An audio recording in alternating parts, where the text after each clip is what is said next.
Turing Complete. Apparently, you design a computer. Signal flows from the in component to the out component. In the upper left corner, under input, there's a green icon. Click it to turn it off.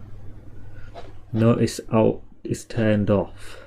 This is because the signal stopped flowing from in. Yeah, that makes sense.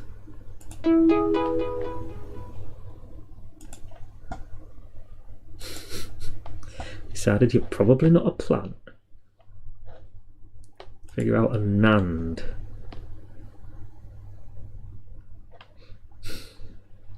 What does a NAND do?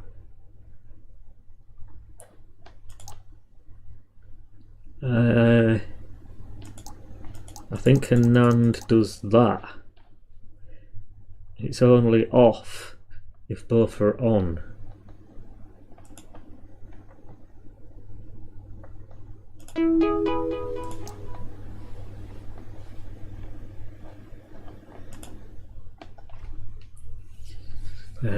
Last level you made a table that described the circuit. In this level you build the circuit that matches the table. Okay. Using a NAND gate, build a NOT gate. NAND. Using a NAND gate. Okay. Build a NOT gate. That looks ugly. But that should be a NOT gate. Because both inputs are the same, and only when both inputs are on do you get an off. So in theory, when this is on, both are on, so it's off. When it's off, both are off, which means it's on. Click. Next tick. Where's that? Top left, I think. Next tick. Hey, unlocked a NOT gate and a level map.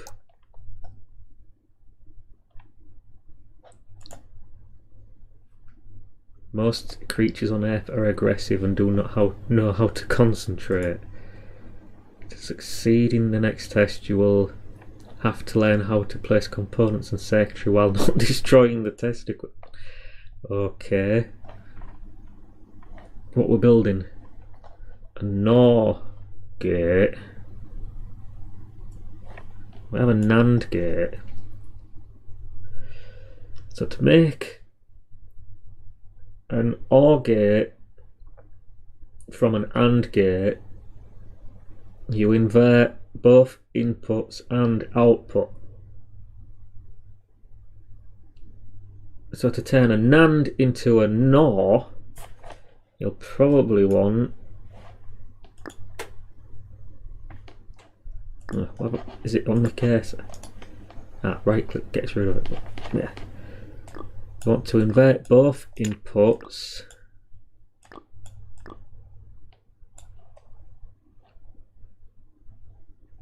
That'd be an OR, so yeah, a NOR. Yeah. Yeah.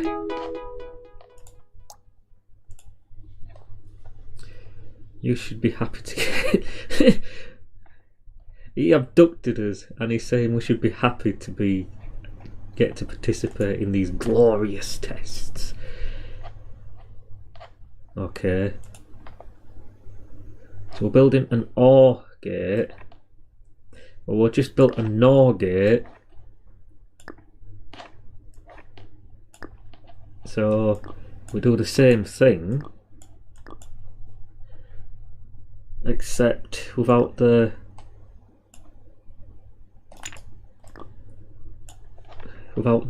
NOT on the end. So run ticks. Okay. And what's the last one? AND gate. Okay. So to build an AND gate is just a NAND gate with the output inverted.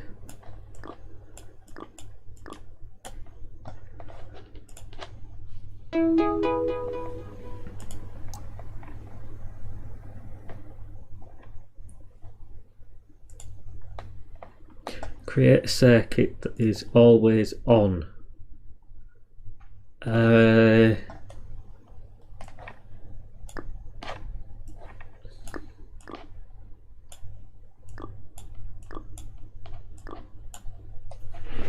So I go in with that because an OR gate will turn on if either input is on. So if it's off, we go through a NOT gate which turns it on, so that side's on. But if it's on, then this one will be on because it's connected directly. So one will be on or the other one will be on depending if this is on or off, which seems to be the case. Let's press go. You have unlocked the on component. Since its signal is constant, it doesn't cost any NAND gates. Okay.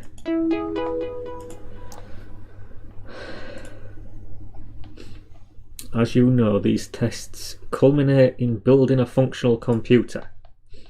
Species that are capable of finishing are considered sentient by law. Okay. This is the main reason we don't eat you afterwards. Okay. Output on the second tick only, which, yeah, the desired output is on specifically in that condition. Input 1. So let's start with an AND gate. We want to turn on only when input 1 is on. From college, which is input 1. I'm guessing the top one's input 1. So when that one's on, and a NOT gate when that one's off. So when input on 1 is on, yeah. So when it's off, yeah. Or when that one's on, or when they're both on. So only in that condition is it on. Let's go, and yeah, it unlocked. You can select a component with its pins by double clicking it. What does that mean?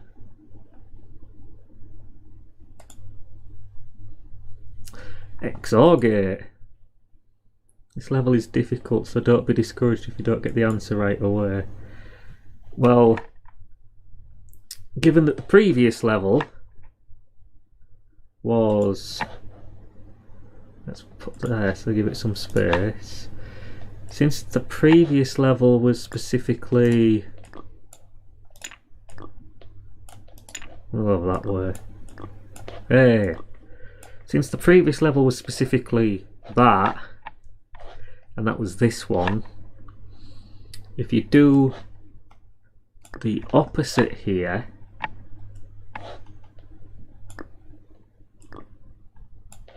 and do that, then all the two outputs together. So I left my email client running. Let's just close it. What do I close it? Close it. There you go. Right. So I was describing what this is. This one here, when input 1, when input 1 is on, and input 2 is off, this one turns on. And since this is the other way around, when input 1 is off and input 2 is on, this one turns on, and this one turns on when either of those are true. So that should give this. And that is an XOR gate.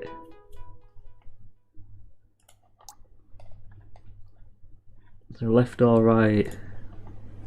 Left. Create an OR gate with 3 inputs. Well, that's simple. The way an OR gate works is this one is 1 or 2. So then this one is 1 or 2 or 3. That's it. Apparently it's not, because I didn't actually connect that wire up. And we unlock a 3 input OR gate. Was it an OR gate? No, it was an OR gate. So we can skip ahead and look at these up here. This level is my favourite pastime, converting decimal in binary under time pressure. Toggle the bits in this level panel so they add up to the decimal number in the question. You must reach level 3 to pass. Click here to turn on timeless accessibility mode. Okay. Oh. Which is 1. That's 1. Which is 2. Okay. 3. 4, no, 13 is that. Which is 6. That. 11. See, the trick is what you do is you select one. Let's just go that. You select one. The highest number that's smaller than it, then look at the answer, and if adding the 2 together is less than or equal to the answer that you're looking for, you turn it on. And that's basically how you count in binary.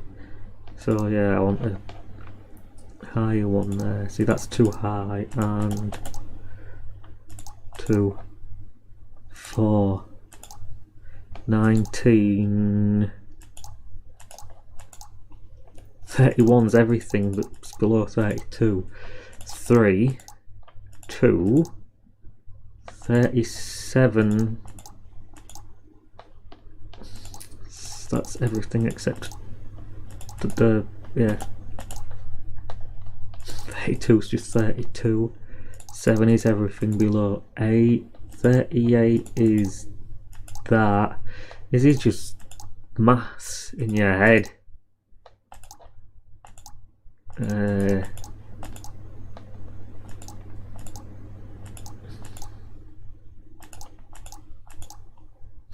amount of time it's giving you is less each time.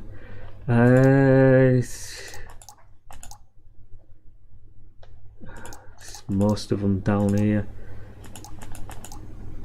11, 96, 109, 5. Didn't we just do 109?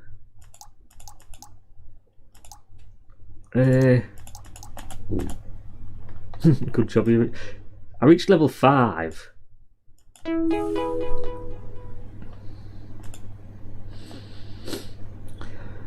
Because we are so technologically advanced, we have machines fold our socks. Unfortunately, the circuit that detects... Oh. Okay. This level has 4 inputs. Only output on when 2 or more are on.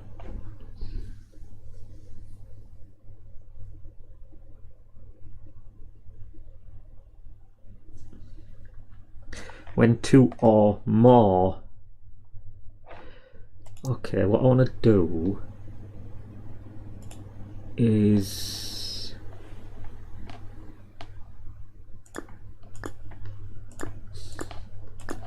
put 6 AND gates down. So you got 1 and 2, 1 and 3, 1 and 4, 2 and 3, 2 and 4, 3 and 4. So that should be every combination of 2 pins. So 1 and 2. Yeah, it's not in the order I put them down in. But then, okay, so if any 2 are on, one of these 6 will be on. If we then OR them together, remember how I built the 3 input OR in the first place, another OR here, so that's these all OR'd together, and I think that's right.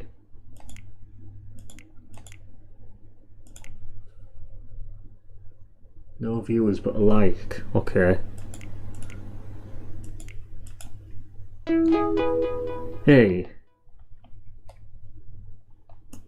And now we're roadblocked because everything else needs what I haven't done. Create an AND gate with... oh, what's it?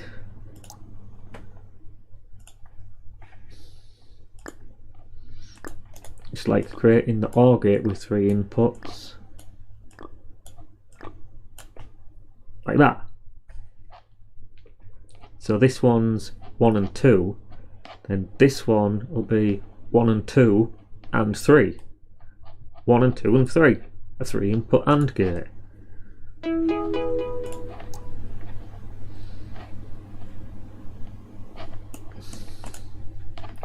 Create the inverse XOR gate known as an XNOR. Well, that's easy enough. We've got an XOR gate. One method is to just invert the output, but another method is to invert one of the inputs.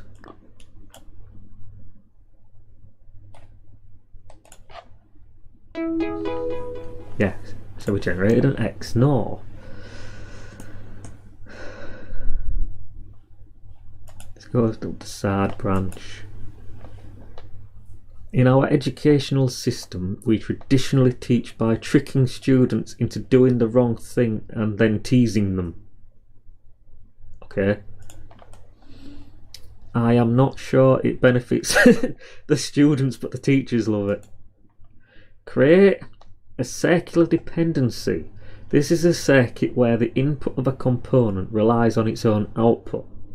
In a circular dependency situation, it is not possible to determine the output of the component because you would first need to determine the input, which relies on the output, and so on, hence the circular.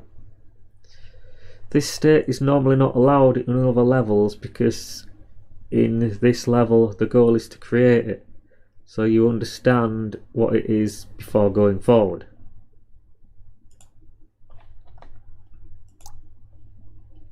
Now if we get an OR gate, for example, and you do that, the output of a component is back to its input. Yeah, that's what we wanted, isn't it?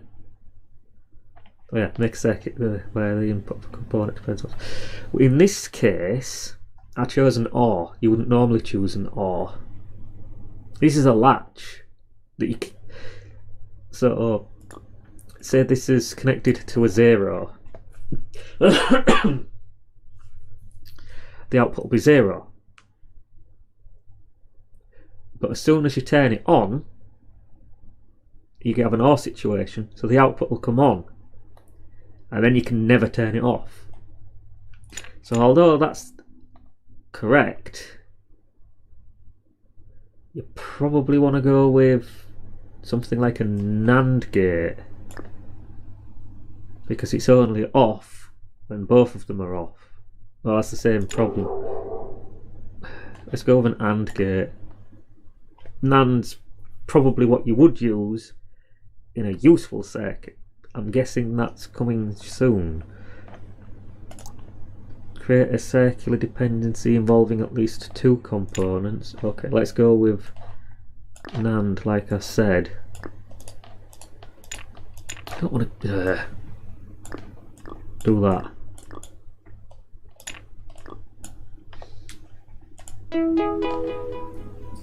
Unlocks unlocks RTFM. Okay. Manual. But let's continue up the side branch. You just learn how we don't allow circular dependencies. Now you must learn the exception.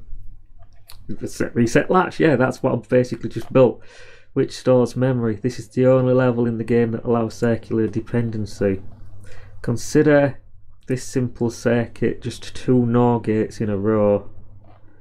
Adding this magenta wire doesn't immediately change anything until we turn the circuit on. Notice that the blue wire is now off. Finish the circuit. Okay, so I guess we're using NOR gates. I'm gonna go like that, because I don't really care as much. So you turn it on. You do that. Flip, flip. And we unlocked an SR latch. I like this branch. The set reset latch contains one bit of information, but in a manner that is not very easy to load or save. Okay, load or save. Create a circuit that can save one bit of information. This first input should determine if we load or save. The second input is the value to load or save and should be ignored if we load. Make sure you understand how the set reset latch works. Think of what truth table the input to the set reset should be.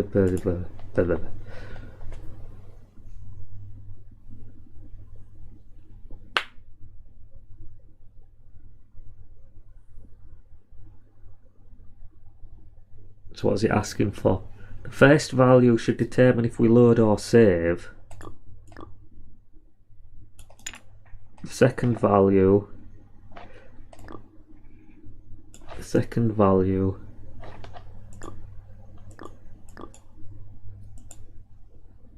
Okay, information. Input 1, input 2. Opposite of A. A. Okay. So if we get a NOT gate and we let's go like that. If we connect it like that,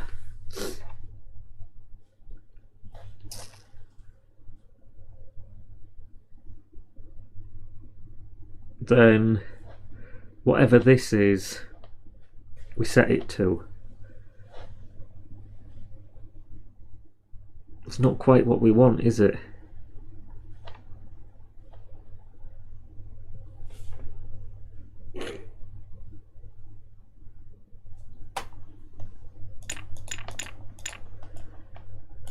I mean, yeah, we want that. What else? We only want it to come on if... Hang on.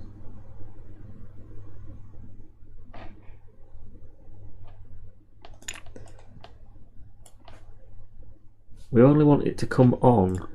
You set it low to...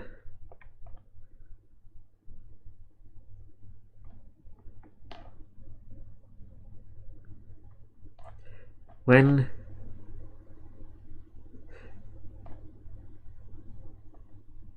Set, reset. When So one of them wants to be high all the time. So you set it low.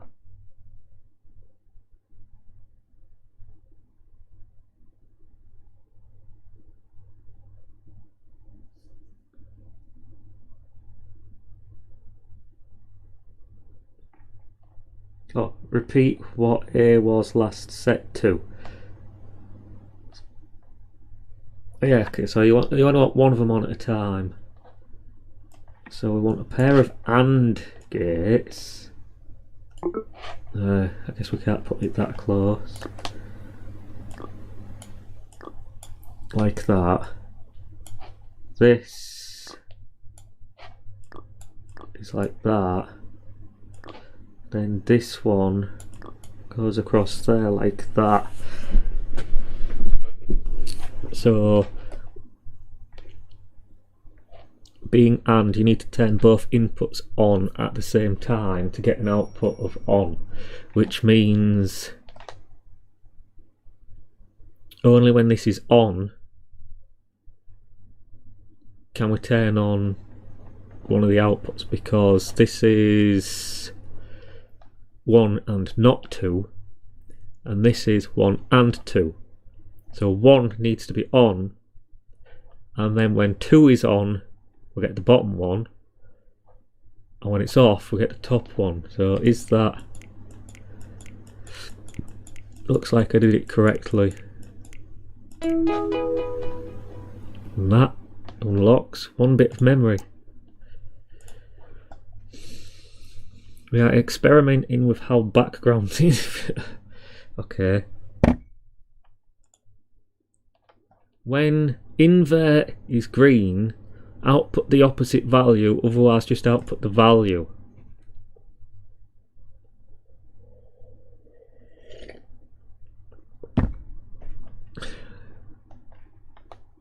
That's just an XOR gate.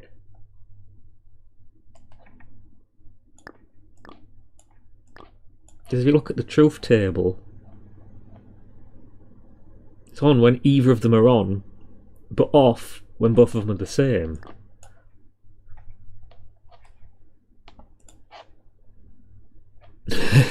Despite the funny background, you figured out that it was just an XOR gate in disguise.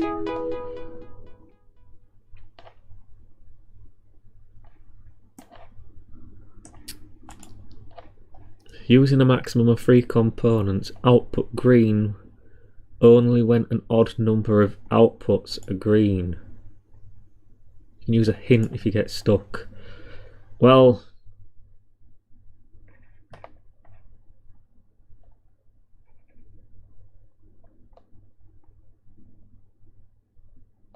I'm fairly sure that's just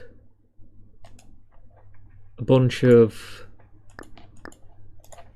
XOR gates. So if we do this, then this is XORing 1 and 2. This is XORing 3 and 4. Which means if only one of them is on, it's on. But if either if both of them are off or both of them are on, it's off. So yeah, if only one of these two is on, that'll be on. If only one of these two is on, that'll be on. If 3 of them are on, sorry, if both of them are on, it'll be off, which is even. Yeah, so on is odd, off is even, which is what we want. And you do that, it just passes it through. So if one of them is on, this one will turn on, and this one will turn on. If 2 of them are on, any 2 of them, so if the top 2 were on, this will turn off. You just got both of them off. But if one in the first one and one in the second one is on, both of these will be on, so this will turn off. So it'll only turn on if one of these 2 is on. And these will only turn on if one of their inputs is on. Which means you need an even number, which is what we're after. And let's just go through the truth table, both off, right? If one of the top one's on, it's on, and it passes through and turns that one on. Yeah, that's the other one on. The truth table says both of the top ones are on, so it's off. Only one of the second one's on. The one on both of them are on, so it turns off. Different one, so it's the same. 3 of them are on. That one's off, that was on. So only one of them's on. It's on. Yeah. And only one of them's on, so it's on. One in the top, one in the bottom. Again, both on, so it's off. And yeah, unlocks wire colour and wire comments.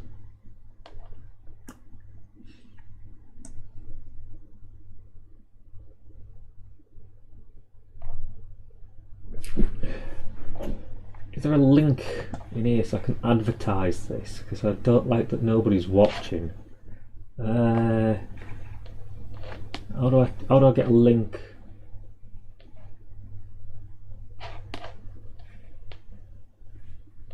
YouTube. Share.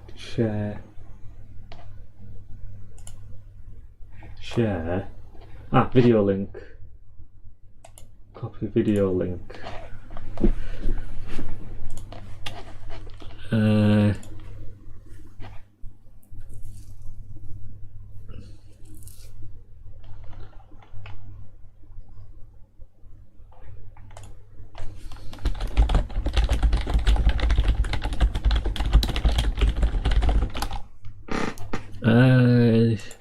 If I go to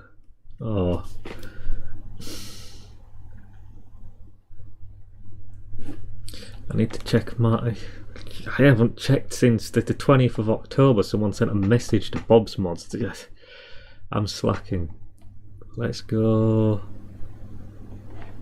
Content declarations. There we go. Post.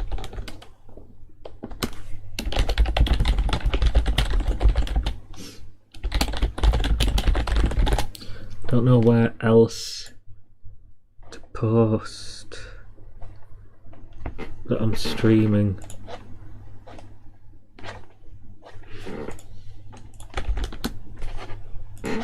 Let's get back to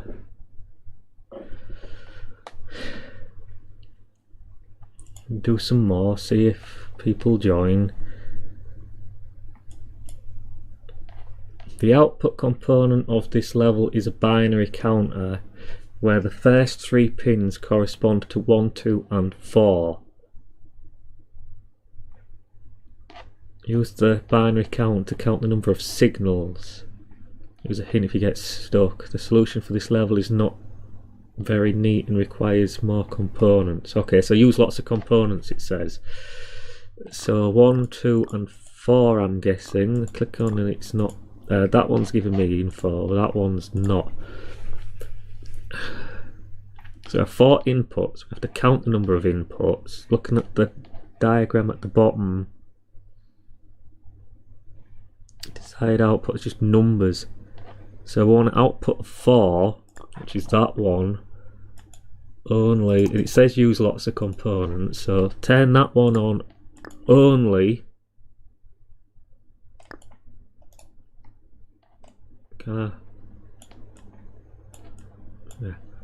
Turn that one on only when all 4 of them are on.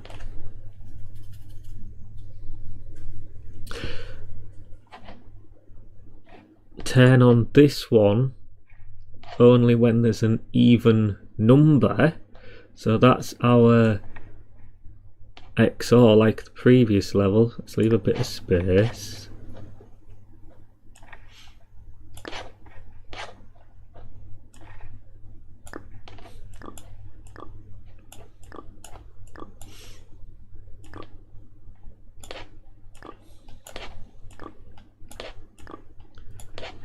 I'm probably going to get stuck with not being able to put components in the middle there.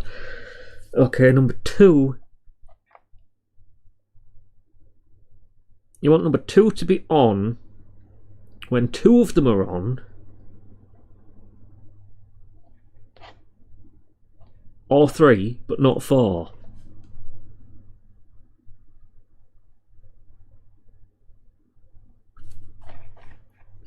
What's this one? Multi-select. Let's grab that.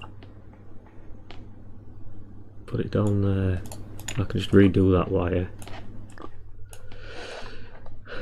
Actually, oh yeah, I do want that there. But what I want is a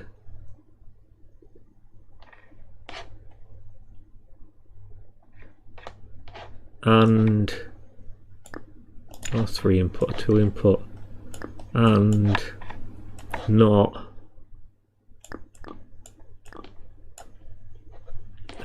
this one. And then I go with, what was the other one I went with?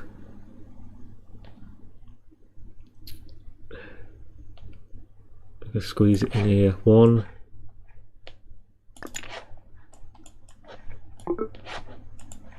You see, it's basically multiple solutions that I've already done before. Let's just get rid of them. Give me more space to work with. This was where I put 6 of these down. Oh, not them. Them. I put 6 of these down like that, and you go 1 and 2, 1 and 3, 1 and 4, 2 and 3, 2 and 4, 3 and 4. Then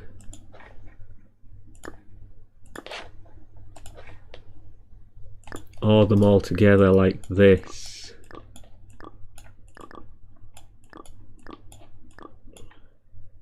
Put that on the and. Then let's connect these up. This is spaghetti.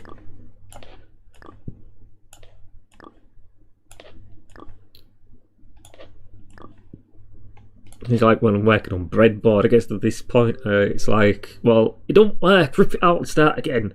So if it don't work, I have to delete everything and start again, because I can't tell what goes where. So we have this big massive lump here that will turn on if any 2 inputs are on, which means it's still on if 3 inputs are on. But it's still on if 4 inputs are on, which we don't want. So this one detects if 4 inputs are on. So we want this slot, which is 2 or more, knotted to the 4 of them. So that means it'll only turn on when 2 or 3, any 2 or any 3 inputs are on. This lump will only turn on if it's an odd number, which is good because that's 1, that's an odd number.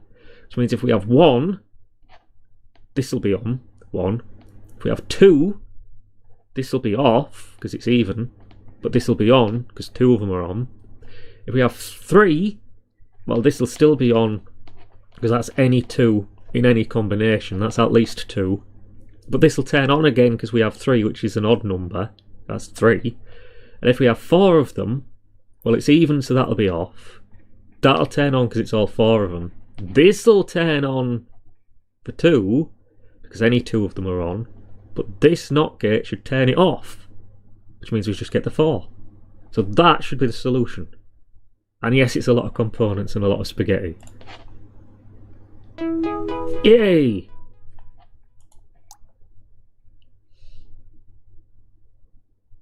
And no one's watching. It's more fun when it's interactive. Though, according to this, someone did watch for a minute. The input and output of this level are using bytes instead of bits. One of the 2 new components you are given takes a byte and splits it into bits, and the other one does the opposite. Using the component, figure out how to double the input number. So these are our 2 components. That's a different colour. And how to double the number, actually bring them closer. To double a number, you shift it. Let's go like that. 1 goes to 2, 2 goes to 4, 4 goes to 8, and so on. That's called left shifting. But left shift is the same as multiply by 2. So that should double the number. And yes, it did. What's this one down here?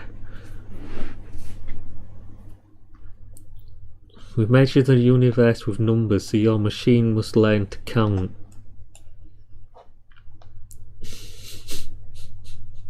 Treat the inputs as 0 or 1, so yes, we're finally properly entering binary. Depending if there are off or on. Add them together in binary such that the result is either 0 or 1. As with normal addition, if the result cannot be described with 1 digit, set a carry bit. So yeah, so there's... Take it here, they just put 0s or 1s and use the same colours. Okay.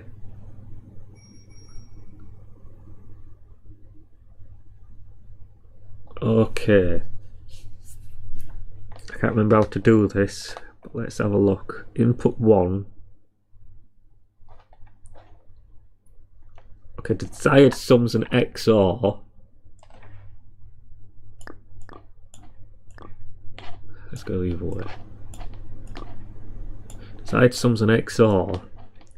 Desired carry is a AND gate.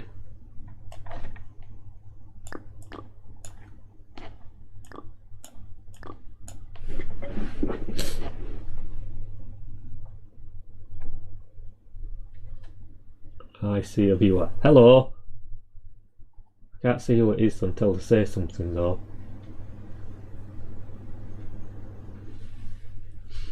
Right.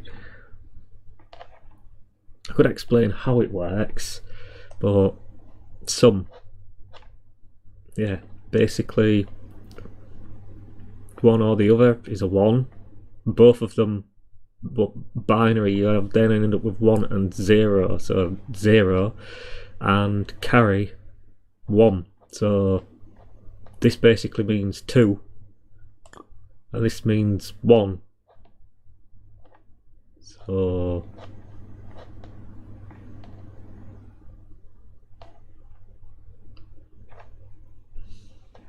one, 2, yeah. Go. Unlocks the brain. Brain companion will congratulate. Okay. Motivation plus 38%. I don't think the brain's going to motivate me. Hello, Mr. Lenny. Yeah, I have to turn my head to look at the other screen, and there's a considerable delay between what I do and what you see. Could be half a minute to a minute.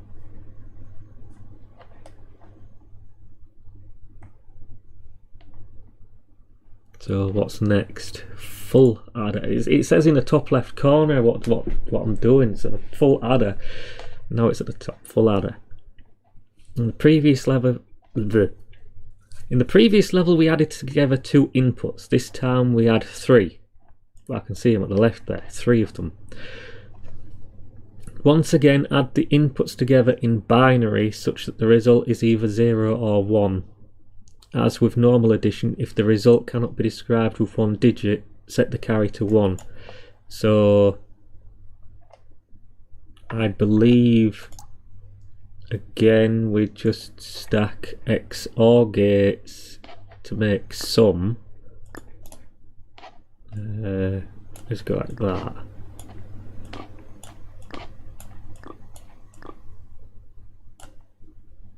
So if any one of them comes on, this one comes on, but only one of them or 3 of them will result in that turning on. So that's our least significant bit, as they call it. Yeah. And this wants to come on if 2 or more, which Mr. Lenny probably didn't see, but will be previously in the video. not NANDs. We want two ANDs odd together. Yeah, so if any two, so I want 3 ANDs, 1 and 2, 1 and 3, 2 and 3, then we get our 3 input OR.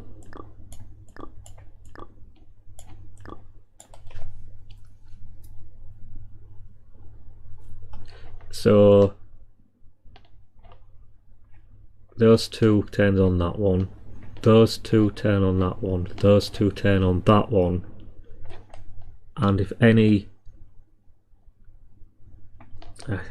pair, so that wants to be on, that's a pair wants to be on, that's a pair wants to be on, yeah, so that should do it.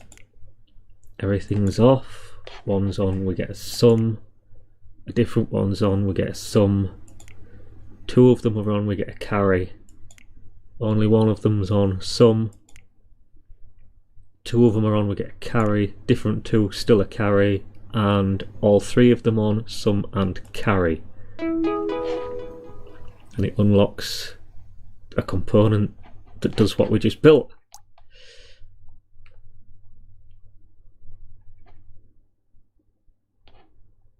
Byte or byte not. Adding bytes. Well, since this line was adding stuff, makes sense that we'll put an adder here. What was this one? Doubling the number and counting. You may think it is unethical to eat all airflings that don't win the competition. But actually it's okay because you lived good lives. Altogether, on each bit of the byte's output. Altogether, if I'm understanding this correctly, it's not telling me the result it's looking for, but if I understand correctly, we want to put 2 of these here.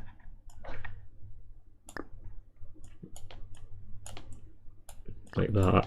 I like some degree of symmetry. And then we just need to get 8 different ORs put in here.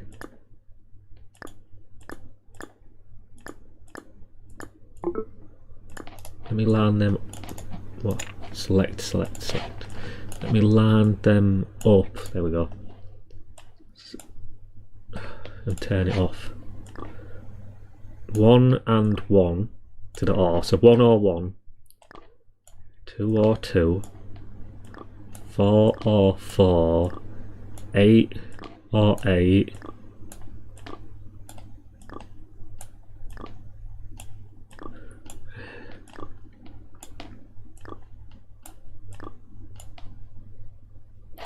Oh yeah, and then we connect that to the same thing, so 1 is 1 or 1, 2 is 2 or 2, etc.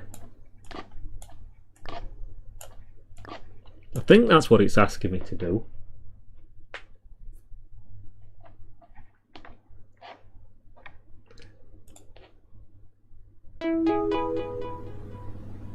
Level complete, unlocked byte OR.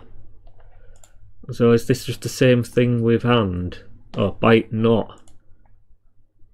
Tool making and using usage is key, okay. I don't really want to read all this, it's getting boring. Did you know there are sea creatures with 4 times as many arms as you and they are doing better in the... That's... Not each bit. Okay, so it's not the same big massive thing as before, it's just a knot. How close can we put our knot gates together? That makes it easy. Let's bunch that as close as it can go to minimise mouse movements like that. And I missed.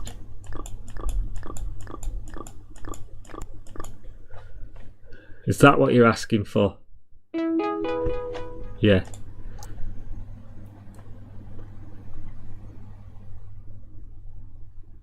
And then adding bytes.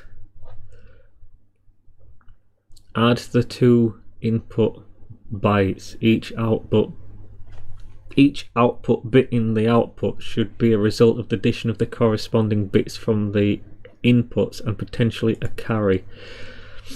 If the result does not fit in 8 bits, turn the carry bit on, which you can think of as if it was a 9th bit. This is where we daisy chain them, isn't it? So we've got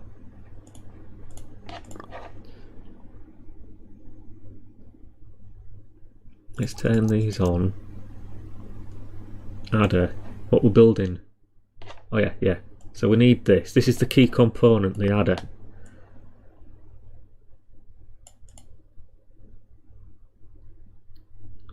What we then want one of these.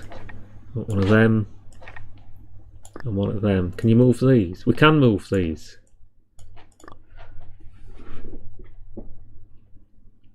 So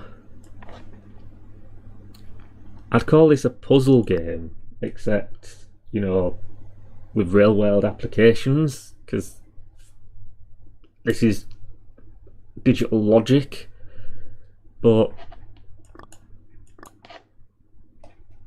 it's like a puzzle game, just useful. I think what we want to do is add all those together. So this one is then a 1. This means a 2. So let's bang it up as close as it can go. So we then put a 2 there like that. And then you do the same thing again. So it's just daisy chaining all the way through. 4s.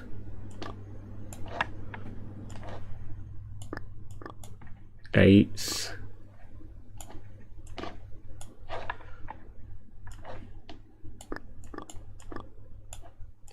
16s. We're running out of space here. Let's pull these this way and pull that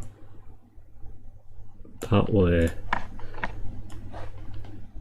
1, 2, 3, 4, 5, 6, 7, 8. Then put the carry there.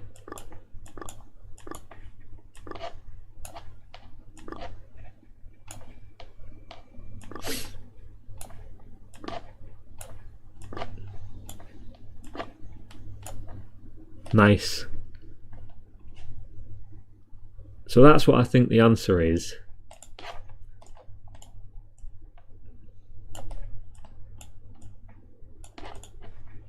Does the game agree? That's a lot of blinking, but the game agrees. I did it right. And yeah, that's basically what we just built here.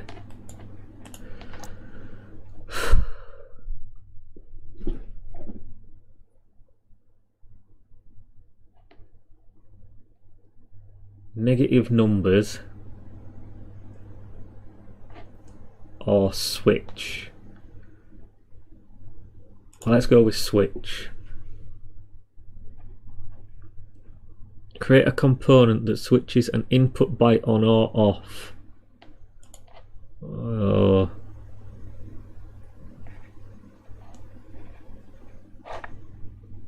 Okay.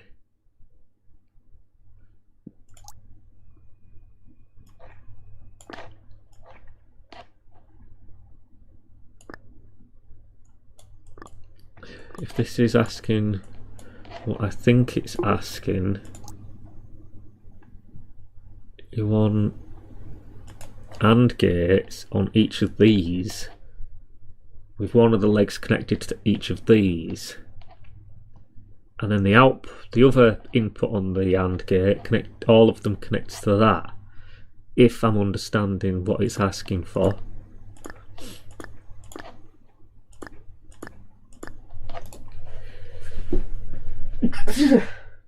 Ugh. I needed to sneeze. So let's connect these up.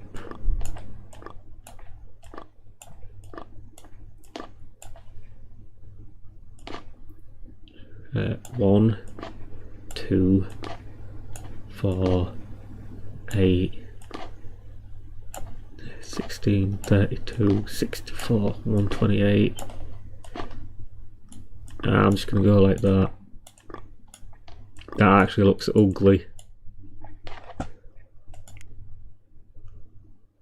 So if it's on, we get the output. And if it's off, we don't. That sounds right to me. And the game agrees.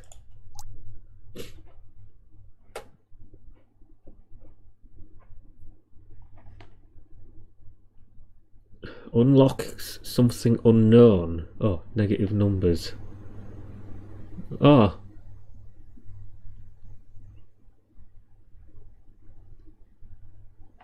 What's this say? Unlocks a component. Unlocks something unknown. I didn't notice the icons in the corner before. Negative numbers then. To know the difference between things, you need subtraction. To get subtraction, you first need negative numbers. We need a way of to have negative values in bytes. The scheme we've been using so far can represent all numbers 0 to 255. Yes, this scheme is called unsigned. Yeah, I know a bit about signed and unsigned. We need a scheme that allows negative numbers, normally referred to as signed representational additional. See, it would be great. It would greatly simplify future circuits if the representation works with the adder you've made. Change what each bit means by changing the numbers. Toggle bits to see the result. Well, normally you just change this top one, the most significant bit, to be negative of what it normally is. That's how a piece that most computers I know of work. Negative 128, negative 127. Oh, and there's a criteria that 0 to 2127, which is everything below that, is the same as it was before.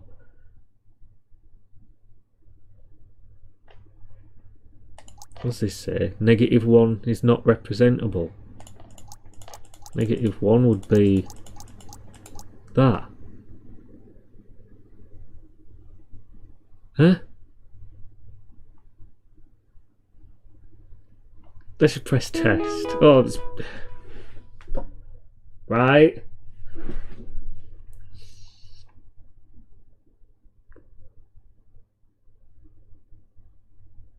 So there's manual entry and toggle between signed and unsigned numbers. I'm guessing that's up here somewhere.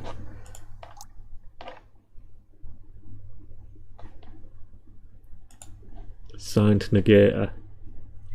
Taking the input as signed, where the 8th bit is minus 120. What's basically is it wanted me to do what I did, because make a component that takes a number and negates it.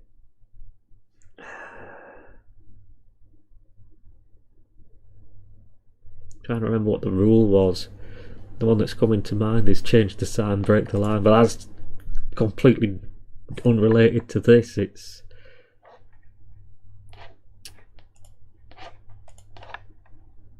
you change. Well, we'll start off by doing this because we need to open the circuit. It says click that. Invert the sign of the number.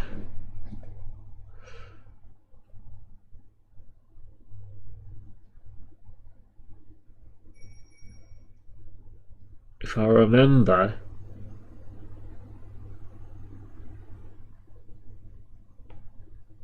it's something called 2's complement. Invert everything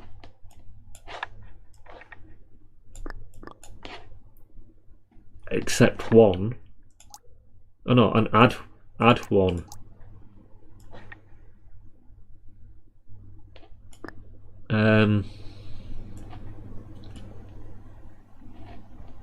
Yeah, right. Invert everything. I'm going to use this weird thing here to turn on the carry. invert and add 1.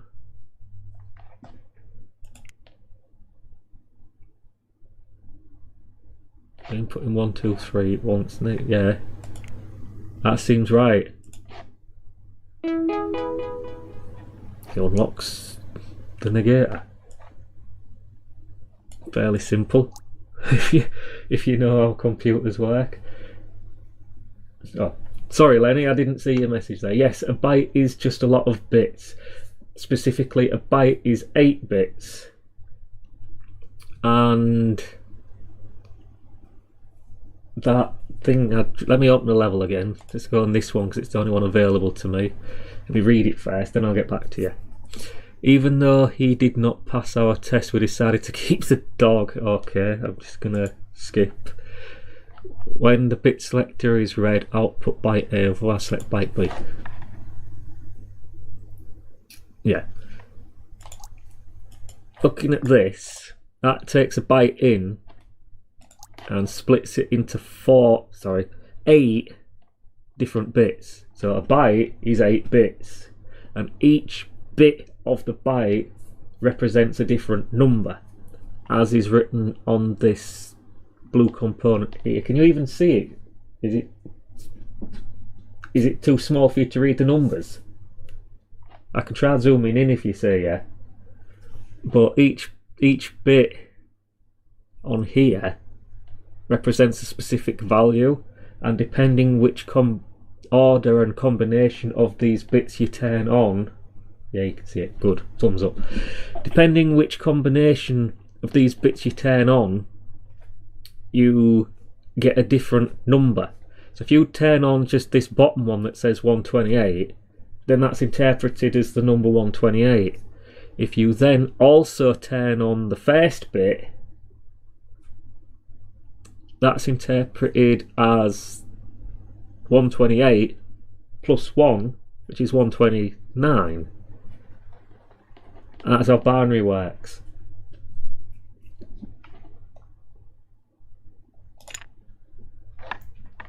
I could open Notepad and do some, not Notepad, I could open Paint and do some drawings for you if you want. But let's solve this level. What was the question?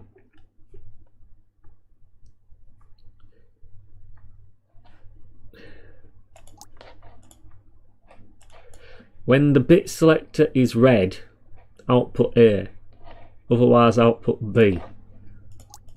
When it's read, switch. When it's read, output A, otherwise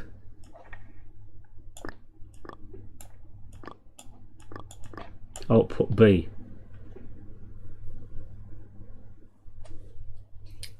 Lenny says, oh, I get it, so good.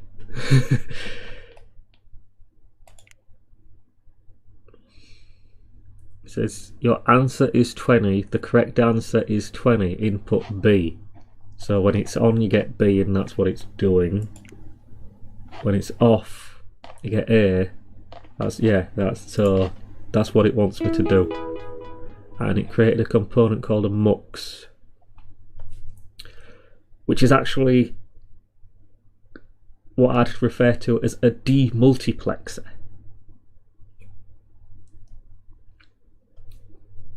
No, actually, it's a multiplexer. You put demultiplexer on the other end to undo it, and you have to. So it's a multiplexer.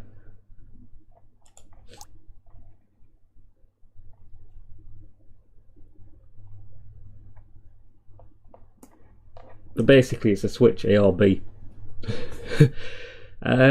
Saving bytes. I need a sip of my tea. I'm not used to talking so much, so my mouth's drying out. Create a circuit that can save or load a byte.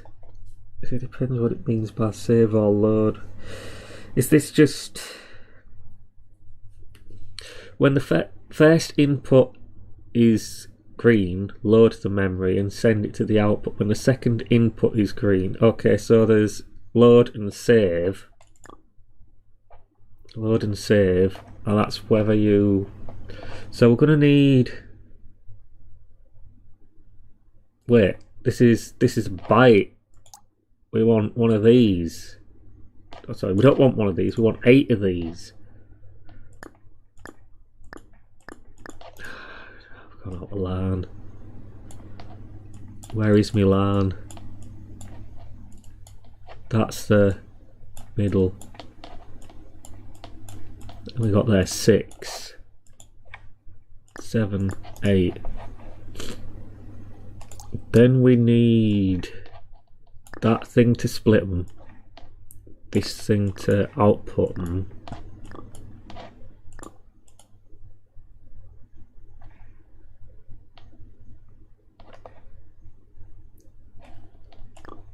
So we want to connect these up like this.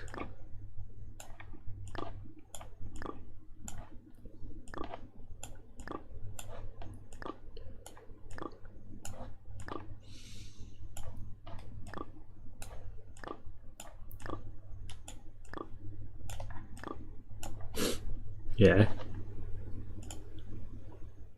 So the top one is load. What's this? Save.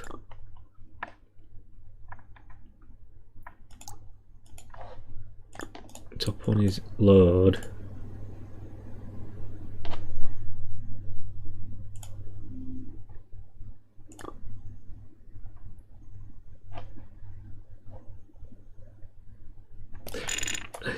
Oh, why did I do that? I just wanted to move it. I could have selected it.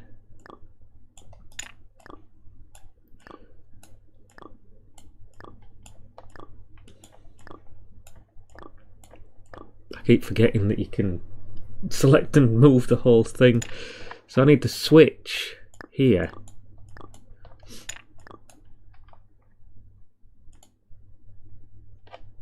So that's called save. So this wants to connect to all of the top pins, and you switch it on when load is turned on, like that. So when you turn on load, which is input 1, that should turn on that and pass it through to the output. When you turn on 2, that should enable the data to be stored in the bit memory.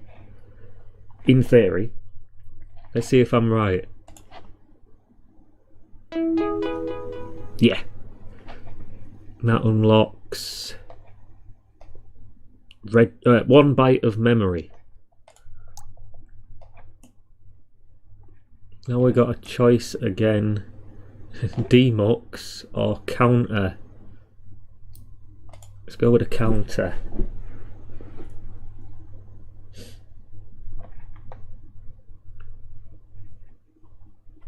Counting is so fundamental, even insects do it. Make a device that counts increments once per tick.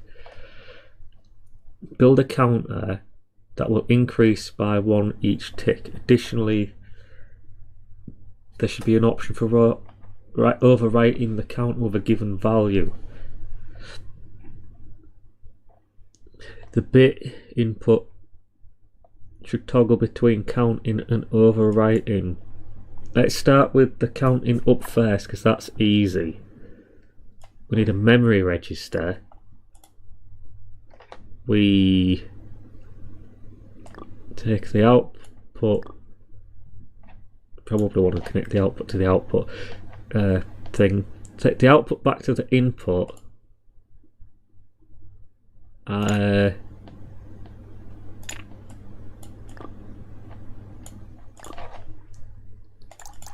Turn these on. We want byte adder. Connect. Whoops. That's interesting. Double click on a end of a pin to move it around. I want to connect that up to one of those, and I need to leave myself some space here. I need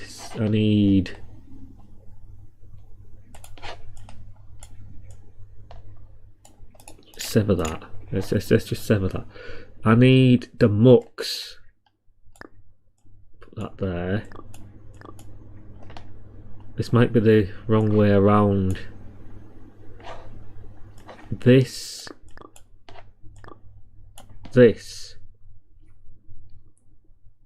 Okay. So when this is a value, it outputs on this line here, so that's the output. So when this has a value, it then feeds to the input. This will cause us to add 1 to it, and depending on whether this is, which one of these is set, it'll either send it back to it, which means to add 1 to the previous, or it'll send this other line to it, which we're going to connect to there. Select 1 or 2. Select 1. So 1 is when it's off. I think this is the wrong way around. Let's press play and see what happens. Yeah, that says it's wrong. So it is we've connected the mux the wrong way around. So let's add a bit of space there. Connect that to the top one. Okay, this just looks like a mess now. Can I make it look less of a mess? It's still not beautiful.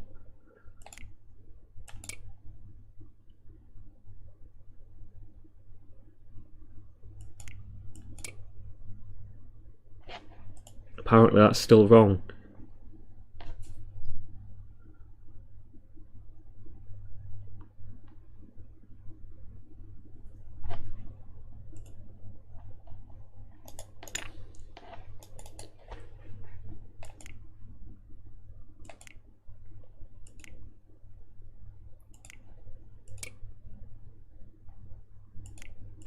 When it's off, we want count. When it's off, we want it's 1, so we want 1. That's right. That goes in there. Why isn't it working? Oh, it's not working because we haven't collected load and save up. We want both of these to be permanently on.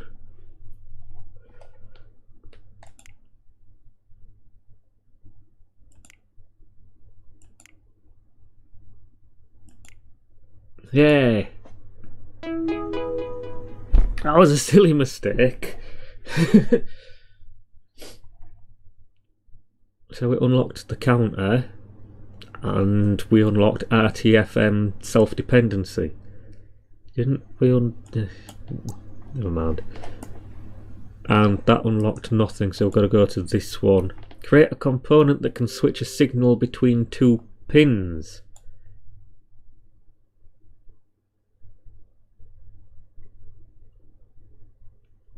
This is just a NOT gate on output 1.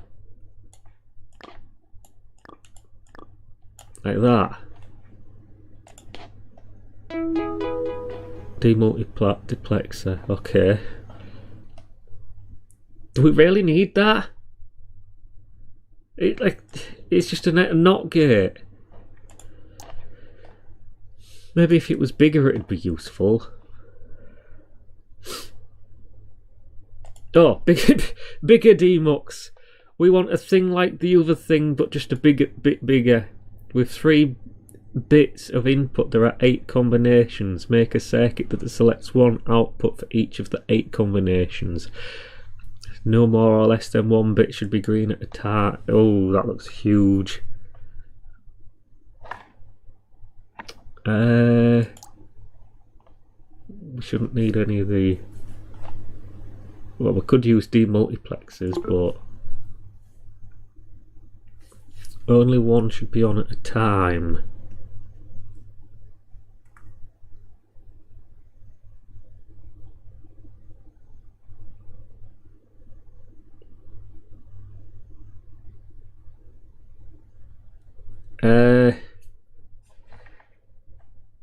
So when everything's off, we want the top one on. So everything off is NAND gates, I think. Or is it? No. It's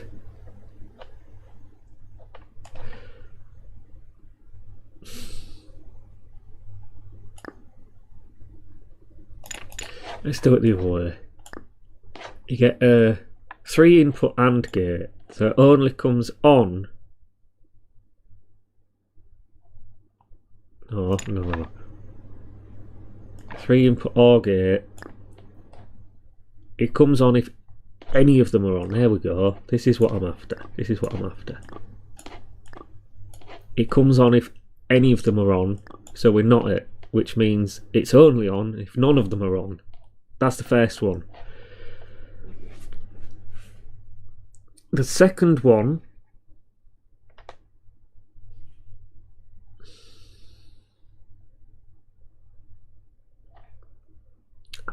I mean, yeah, this is right. Let's just forget this. Let's start again. What we want is just going back from when I was in college. We want a line to represent A, a line to represent not A, a line to represent B, not B, C, and not C. Let's do that to match. That doesn't match. That matches. And AND gates, that should be centered if we do that.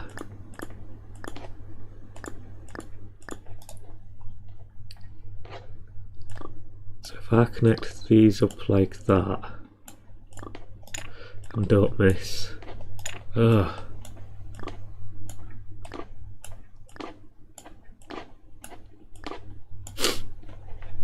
So this one wants to be on if they're all off, which means we're going to connect this one to all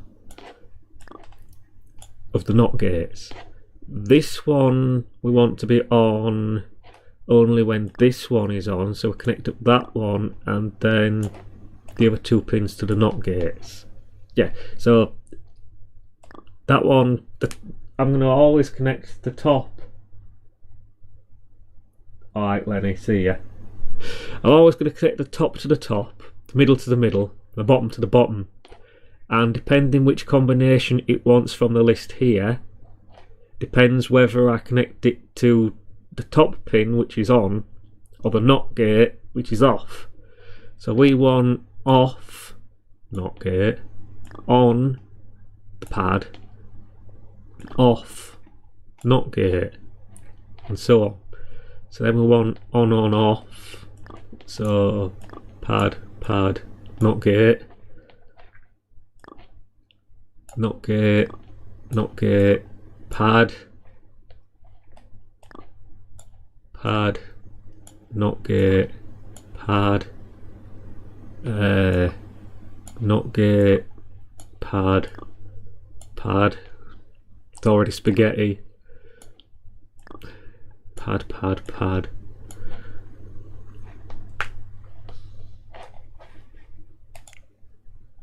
Yeah. In sequence on the way down. That looks right. What's that? We had our intern add a disable bit to this component. We were tired of looking at him running in circles, and we're looking at other pointless and tedious tasks to get okay. Where that's wrong, because that should have an apostrophe. We're, not where. And we're looking for other pointless tasks. Bigger demux with a disable pin.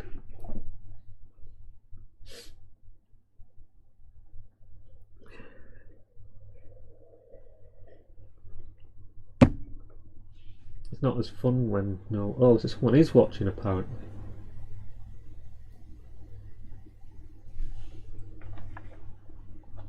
Registers, little box.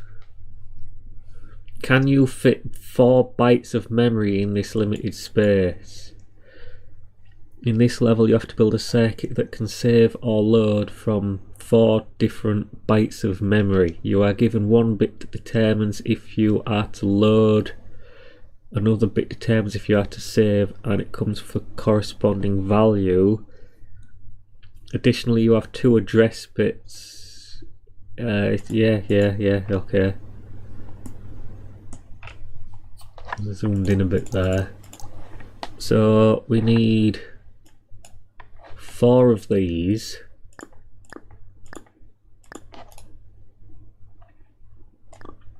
I'm just going to connect them all to the output. Well, we're limited on space, so let's scrunch them up. Let's cut the wires. Scrunch them up and connect them like this. There.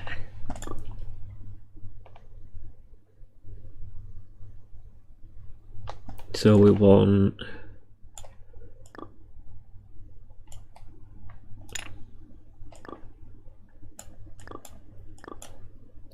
why is it orange?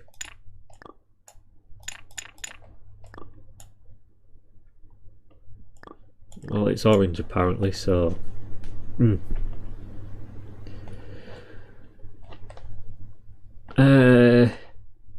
what's this? Input A.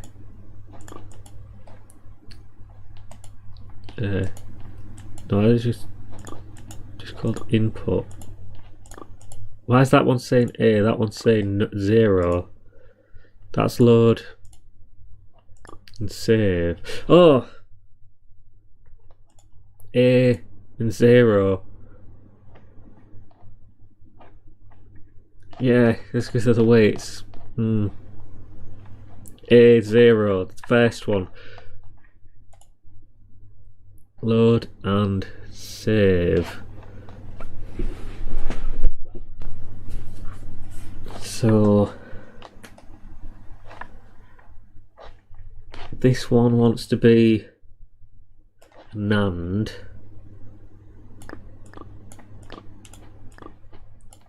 Let's put it up here.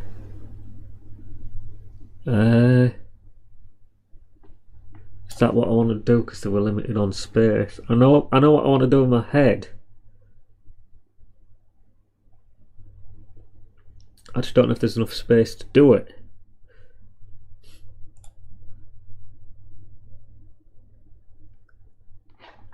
Just what I'd have is I'd have 8 AND gates here, each connected to one of those pins.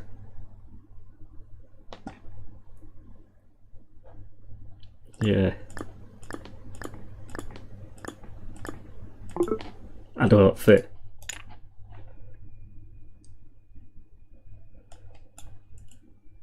What if I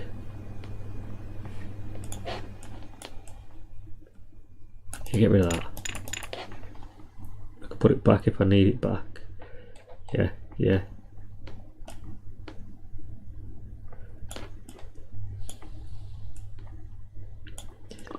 Whoops, like that with a space between them.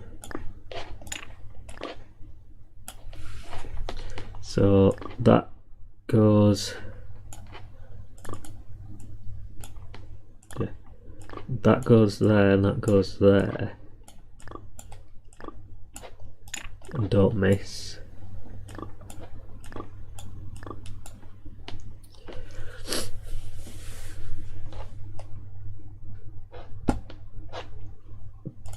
Top one's load.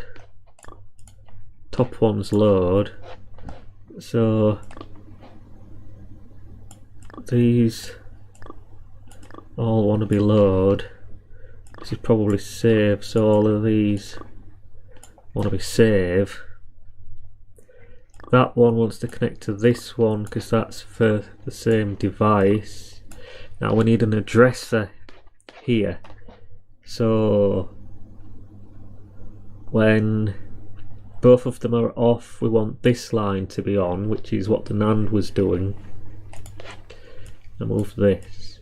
Yeah, I can move this. Let's put it up there so it gives us more room. And put this here, so we've got a bit more room. So this only when they're both off. This only when the first one's on. This only when the second one's on, and this only when they're both on. So we want a NAND there, and the others NAND there. The others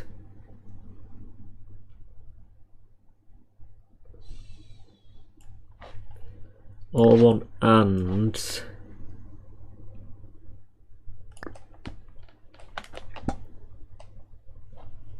Space limited. Let's put them in the corners. Let's turn them off at the moment. So I'll put a NOT gate here and a NOT gate here. And we just go 1, 1. I'll just piggyback off it like that. And 1, 2, 2, 2, and 2, and connect these up like that.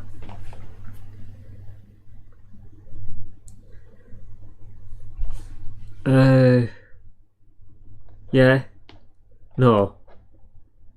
I mean, yeah, because it doesn't matter which one of these is which, but we've got A0, B0, A1, B1, when I was trying to do A0, A1. So these two are the opposite way around as intended, because I've wired these up differently than intended. But this should be an addresser, and this should be a load and save thingy. I could have probably done it with multiplexers.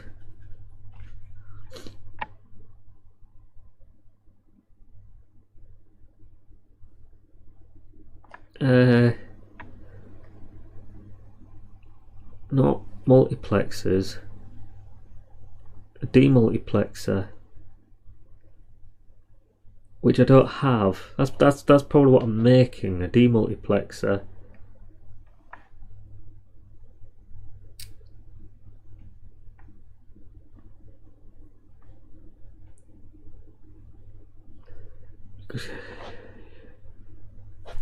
Let's just press go.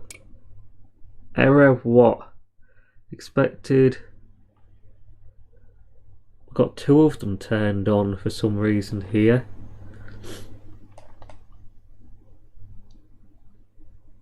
NAND is apparently incorrect.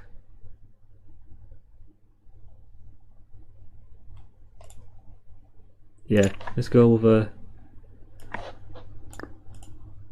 No, yeah, that's what I was after, a no.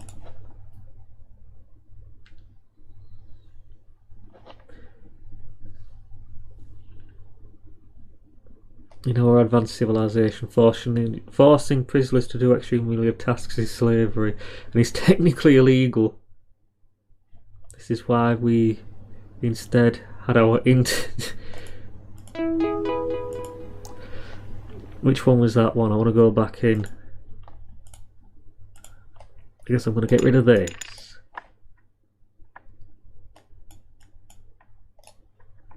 Grab the AND gate and then connect the two nuts instead, just for consistency.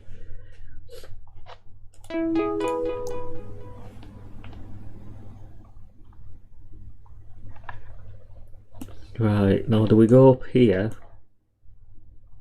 No, let's finish everything below this bar before I move above it. While we can go here, I think we should start here and go up after doing this one. This level starts with two special components. They simultaneously act as an input and an output. Okay.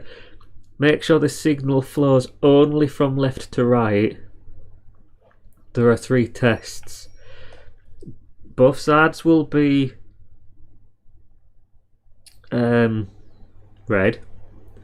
The left side will turn green and the right side should also turn green. The right side output will turn green and the left side output should be red. Yeah. So what we want is, let's get an AND gate, connect it up like that. So because gates obviously function only one way, so whatever this does, that does, but if that comes on, that shouldn't. And we unlocked a buffer.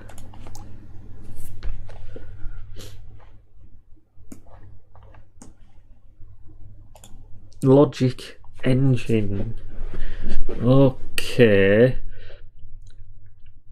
Create a device that can OR, NAND, NOR, or AND 2 inputs. The third input will be the instruction. An instruction is just what we call the number that determines what to compute. Also, you can move the red components in this. You can't move the red components. So you can't move these. Hang on, I want that back because I want to see what we're doing. Or NAND, NOR, AND. These are bytes. They're all bytes. We have an OR and a NOT. OR.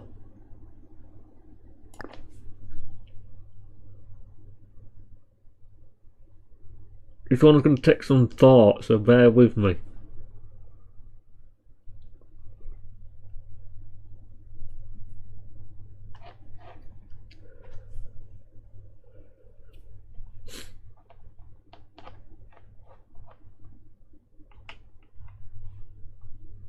So when they're both off, we want to OR. So I'm thinking we want some switches in here.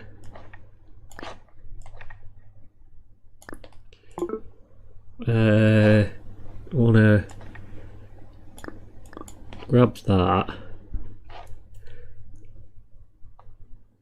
No.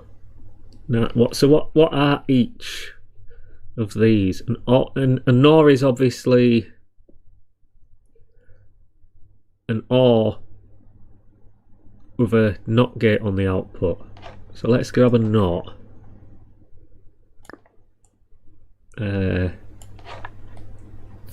And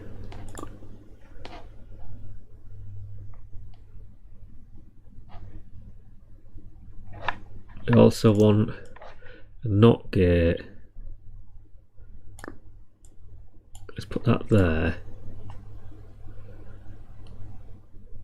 Or does it want to be above? So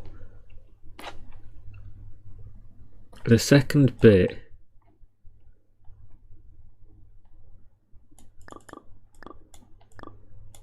go like that.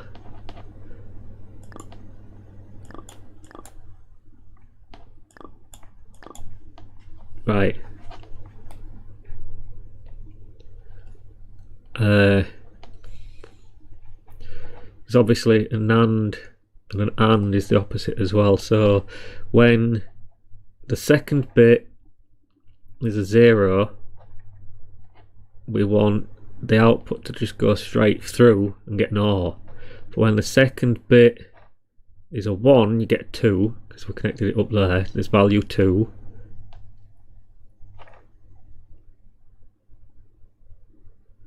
When it's, these are backwards. Let's go like that. I think when it's on, when it's off, we want this one on. When it's on, we want this one on to not it.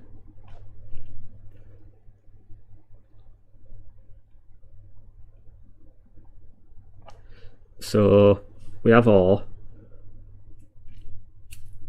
if you remember on a previous level when we started with just an AND gate, was it an AND or a NAND? I think it was a NAND gate, but basically we went like this, and that became an OR gate. So we're starting with this, and we want to go back to that, which means if you then do this, it undoes it. So we have this, and we want to get back to this, which means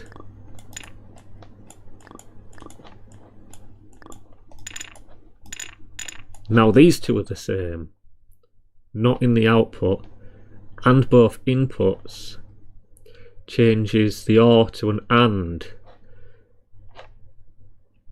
And we already have this set up.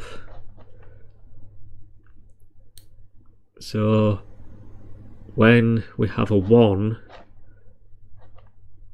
well, when we have a 0 on the first bit, we go straight through. So let's get some of these switches set up again, and I'm going to move them right a bit. When it's off,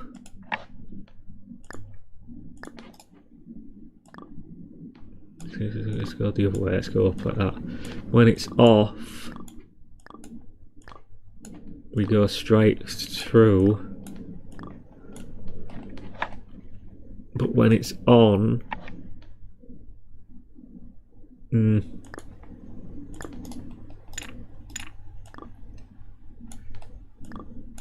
we want to knot it.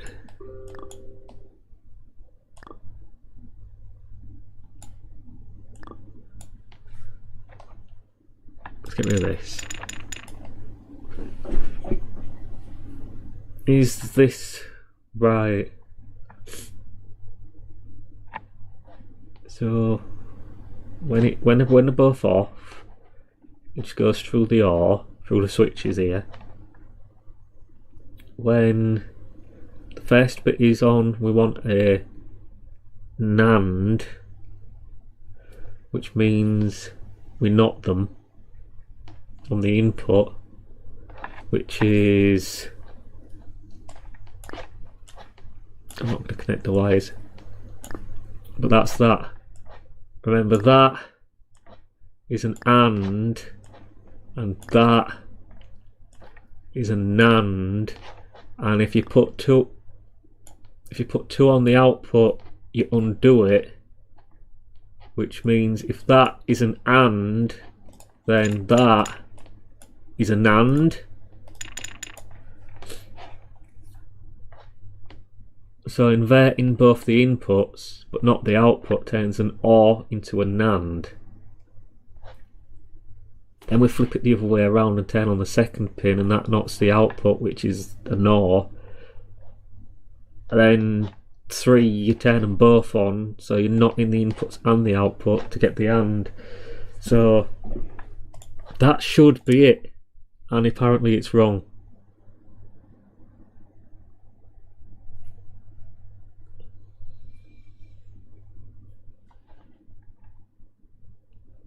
Because these aren't connected.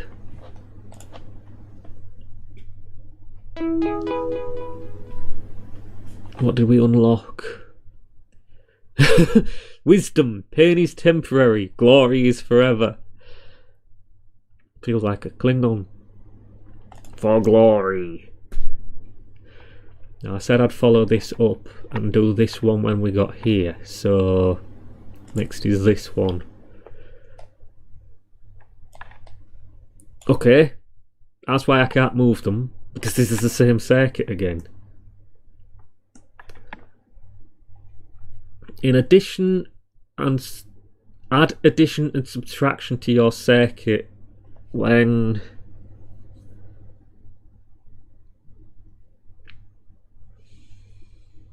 spaghetti. When you get a 4, do an add, When you get a 5, do a sub.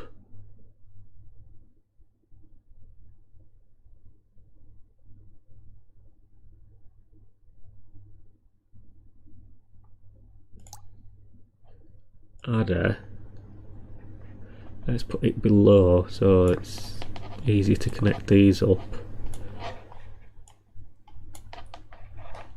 Let's put switches on the outputs again. I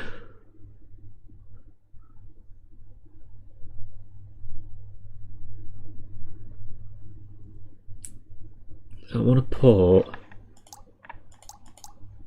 I've got a big demux.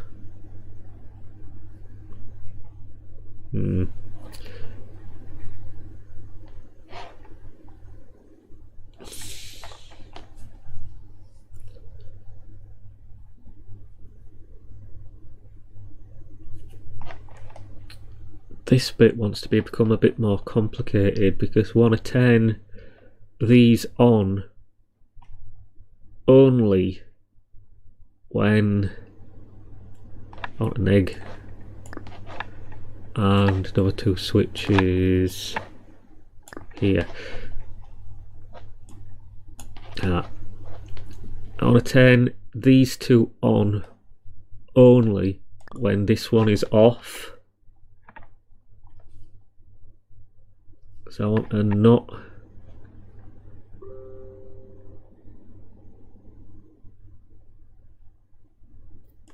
I want a not gate and 2 ands. I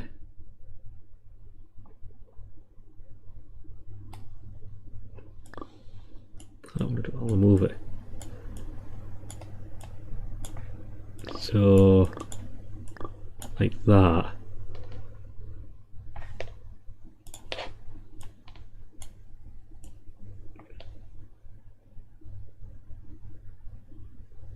Put this.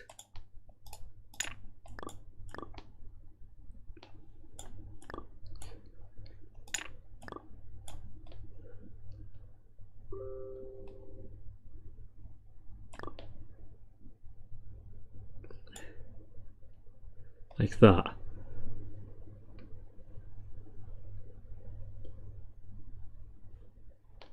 I think. So these 2 should only come on if that's off. This doesn't matter because no matter what's happening here, it's going to get blocked by these 2. Similarly,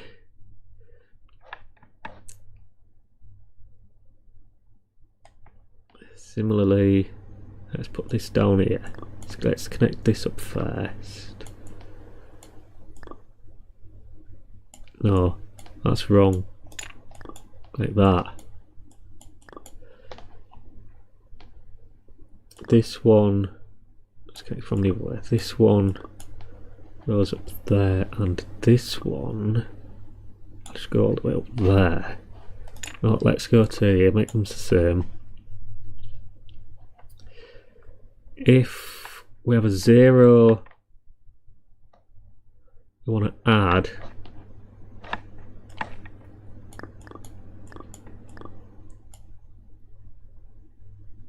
this connects up to the one which is the same line as that.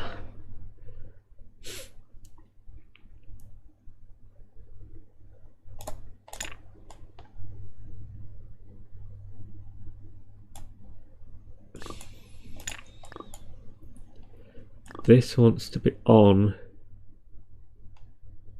only when that's on. Let me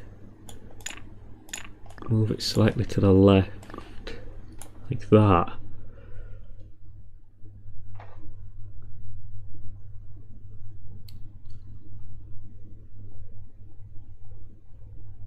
That's going to work no matter what 2 is.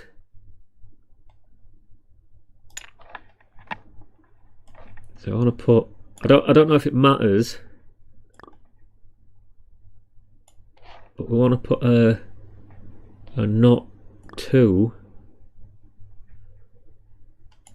on there as well, like that. Probably doesn't matter, because it's probably not going to test for it, but I'm just, you know, covering the thing. And can we move this mess up a bit?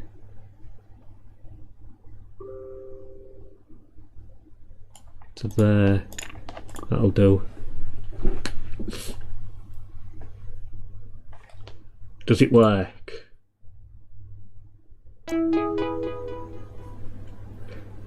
Welcome to the component factory. The circuits you create in here will be usable as components in architecture levels. The circuitry you create defines the behavior of the component, and the layout defines the shape. The circuitry defines the behavior, okay, so and the layout defines the shape. That's why these grids are here, I think.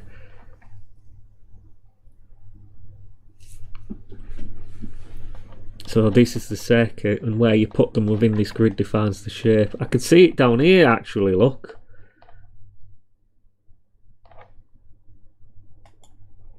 Components can be added, renamed or deleted. It's given as the name of ALU,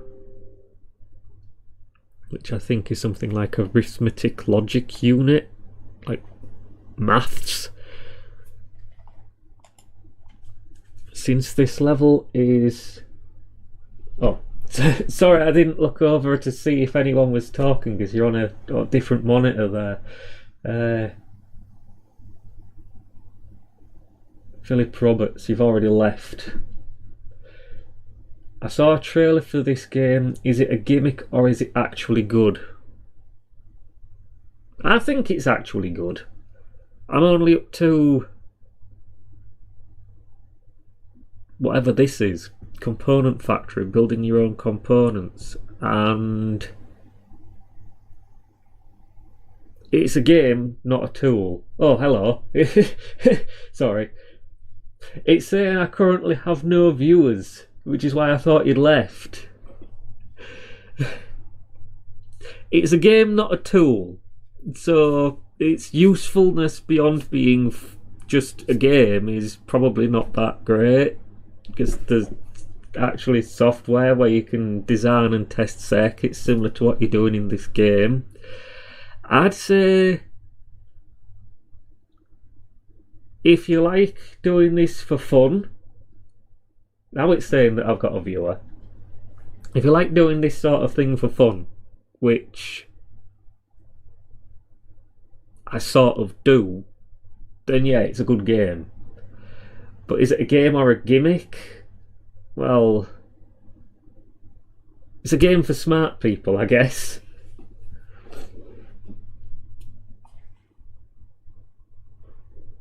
I wouldn't call it a gimmick. Let's move on. Since the level is a tool, not a challenge, you can go to the level map and continue when you want. So okay, basically it was just saying it doesn't end until you end it by pressing that button up there. So what's this one? Conditions, registers. Well, let's go down. Fair enough, well said. Thank you. There's about a 30-second delay between what I do on screen and you seeing it. Time to create your master project, implementing the overture. Okay, so we're actually building a computer now. This will be an actual Turing Complete machine, a true computer in every way. I have locked the red components of this. Well, if it's like the previous levels where I continue to then use the same things in the next level, it sort of makes sense. Locked in place, since you always make a mess and don't have leave enough space. The mess you make from now on is saved between levels. You no longer get to start fresh each level. In this level you need to create a circuit which can copy from a source to a destination. The instruction byte instruction byte. Okay, we've got something over here.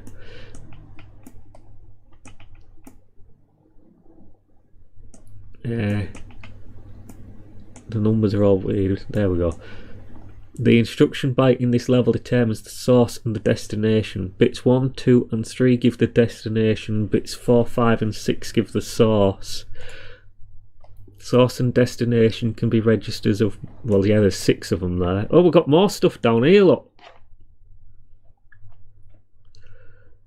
Source and destination can be one of 6 registers. We will name them registers 0 to reg 5 respectively. Additionally, this map has a dedicated input component which can be connected to the source and an output which we can connect it to the destination. And this is saying you have to use that specific configuration, which is in order basically 1, 2, 3, 4, 5, 6, and then this or that. To get more intuitive understanding of the requirements, click instruction. I think I understand what it's asking for. Finally, the input and output components now have an additional pin. Yeah, they do seem to have an additional pin. Set that pin green when you want to read in or copy it out. Let's bring the bytes 1, 2 and 3 give the destination. So we're going to need to split it with one of these. 1, 2 and 3. We built a component that does that earlier, this thing. This is going to get messy. I want to bump it up close to these to give a fairly straight line, because I don't know what previous levels, future levels are going to want us to do with it. So 1, 2 and 3 give the destination.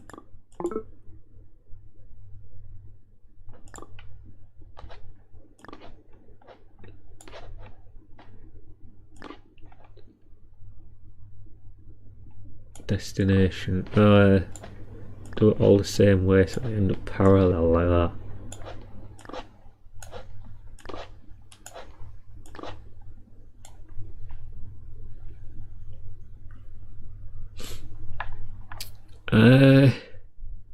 1. Is this right? Destination. Want to save. So the top one actually goes to the second one. We have to zoom out.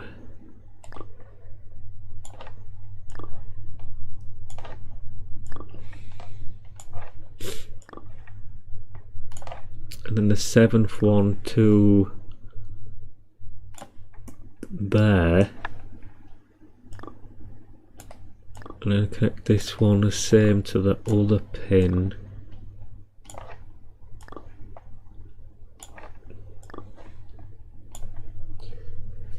Yeah, I think this... It says you've gone again. I don't know if you have or not. But I think this game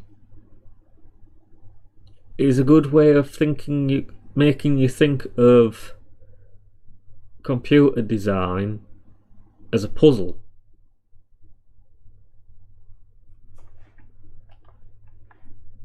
Oh yeah, and that one goes over. Why can't I pull it down? Let's try that again. This one. Oh, this way then.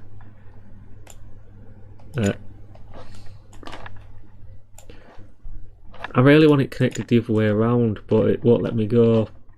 Oh, it did then. What? What's it? Ah! It's acting weird. Let's just go that way.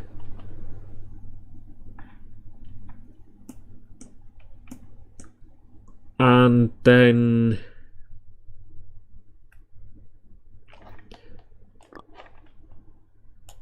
we need to connect.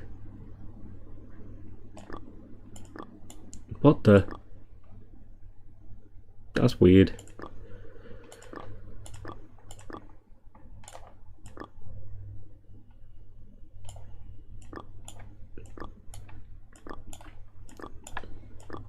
connect all the inputs and outputs together. So for example, if it wants to load from this one and save to that one, when it comes out the right and goes in the left,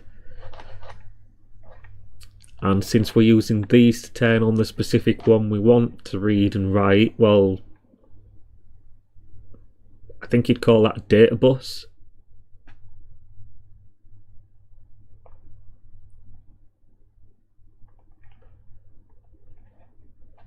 Or did I get it right? Yeah. The bus. So apparently that's what it's supposed to look like, apparently. What's this mux? Oh, because it doesn't have the inputs and outputs, but well, theirs looks a lot prettier than mine does.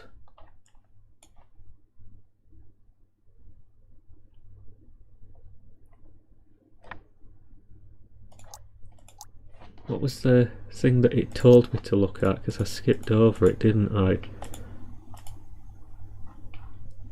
Click instruction. Oh, okay.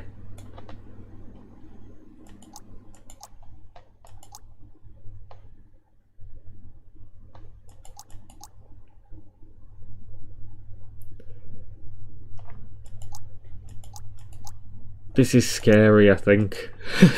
I don't want to be looking at that yet. Let's take it step by step rather than looking at that to skip ahead. Okay,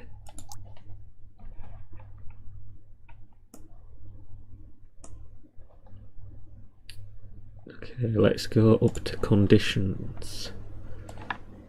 This is a cramped one again, look. This level has a value input and 3 condition bit inputs.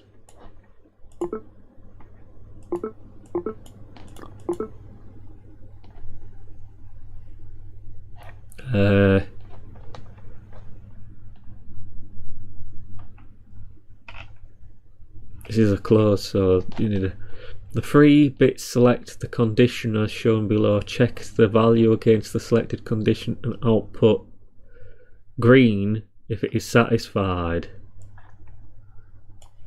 Well, with a less than 0, it's going to want negative numbers. Ow!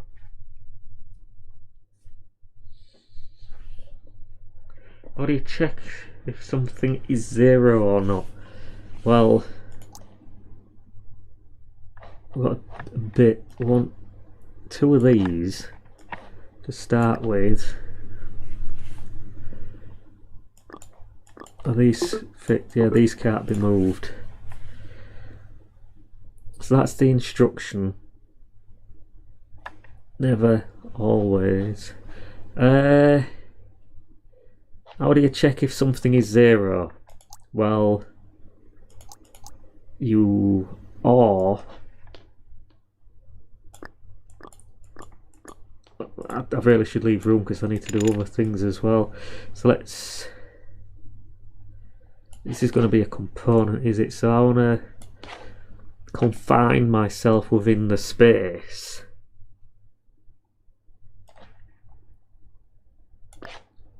But if we get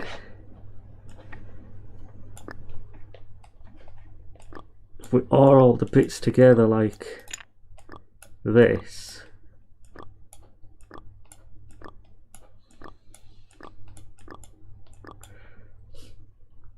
then that is a equals 0 trick.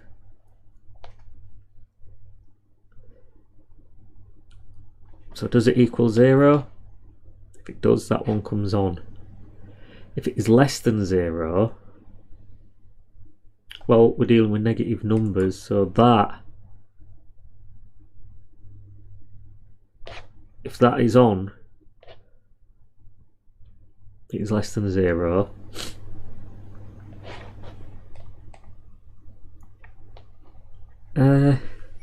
Never and always.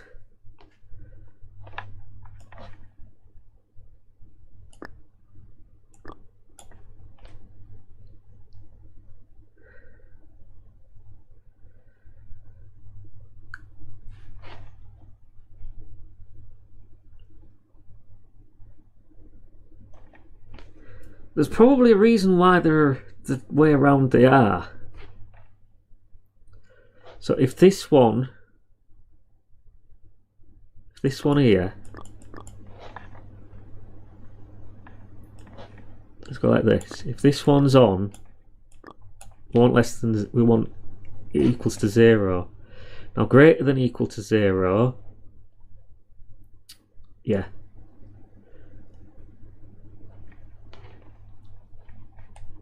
Let's just get rid of that a minute. And move this up there, like that.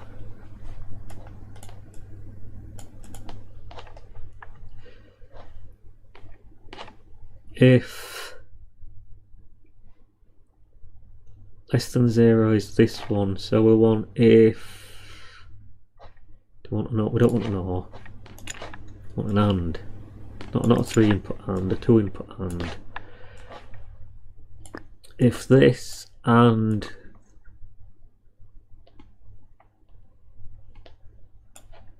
maybe we want a little bit more space there so we can go through there. That's it. If 2, no,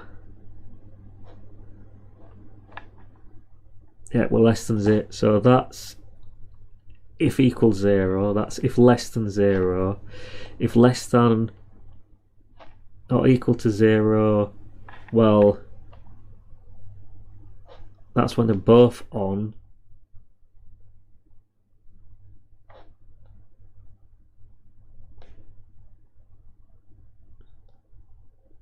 Less than or equal to 0. So yeah, or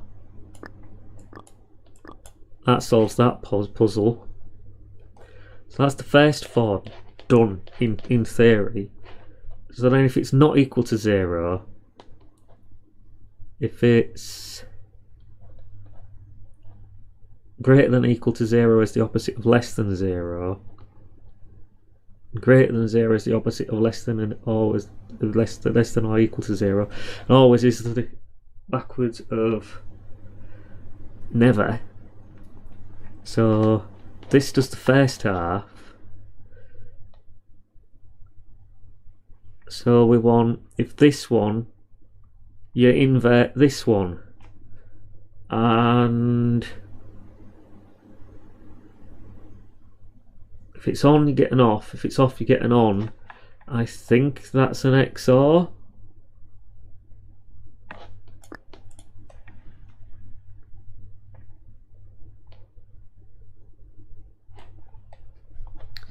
Yeah, so when you turn on input 2, which is our 4th bit, which is here. So when it's off, you get an off. When it's on, you get an on. But when you turn on input 2, if it's off, you get an on. If it's on, you get an off.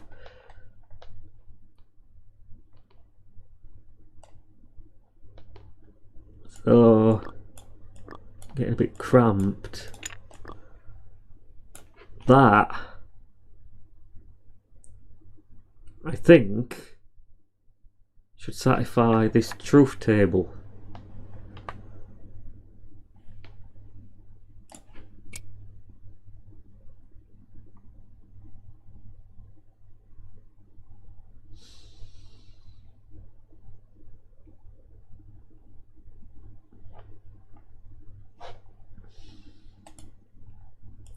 This is a never. So something's wrong here. Oh, derp. This is a not 0, not a is 0. If I can scrunch these up, okay, I go too far. If I can scrunch these up there, I need to put a not.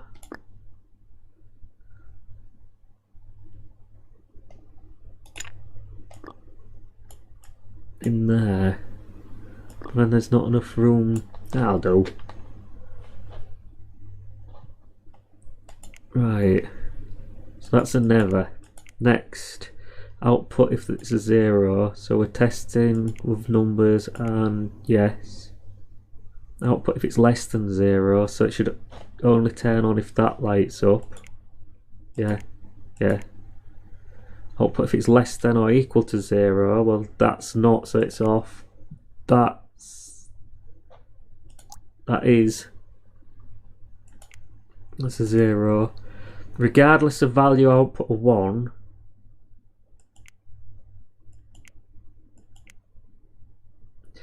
If the value is not equal to 0, well, it's not 0, it's not 0, it is 0. If the value is greater than or equal to 0, so 100, yeah, negative is no, 0 is yeah. It seems to be doing a 0, a positive value, and a negative value. 3 tests for each state thingy. If it's greater than 0, output of 1, 71, yeah. Negative, no. 0, no. Oh, it's doing equal to 0 again. Let's just press play. Your circuit has been saved to the component factory. Unlocked terminology.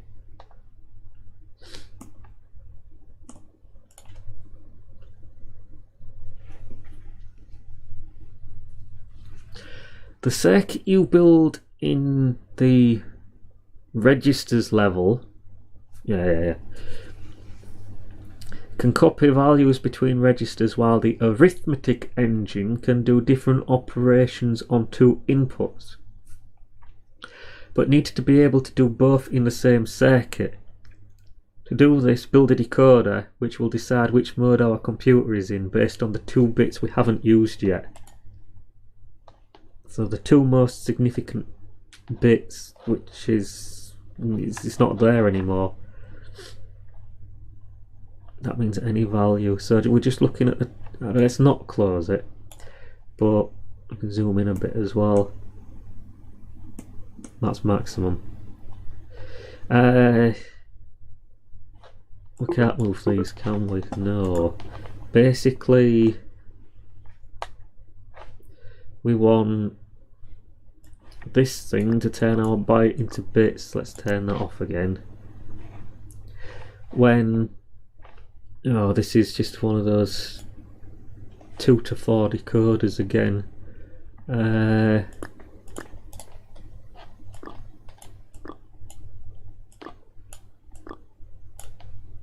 That. A 2 input AND gate.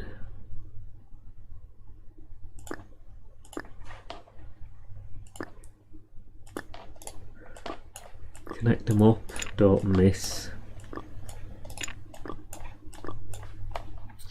So zeros. Let's pull everything here, one to the right. So not and not. One. That's this one here. 1 0 1.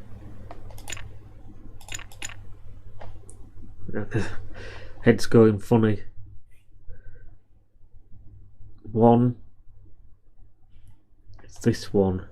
This one 1. Like that. And then the other way around. And then both clear. And yeah, your circuit has been saved to the component factory. It'll probably go back to the grid now, I think. Yeah, this thing. Time to merge in the arithmetic engines circuit that you made previously with the register circuit. The calculation circuit was saved to the component factory and can now be added as a component. If you forgot which pin does what, check the circuit in the component factory. Use the decoder you built to figure out if we should copy between registers or do calculations. Here is the 4 different modes again. This is a continue, which means there's more information. For this level, you only have to worry about the copy and calculate mode. Check instructions in the top panel for the details. When in calculate mode, take 1 and 2 as inputs and save in 3. 1 and 2 and save in 3. Don't forget the bigger demux component has a disabled bit. Yeah. For this level, an extra pin has been. That's the same as before.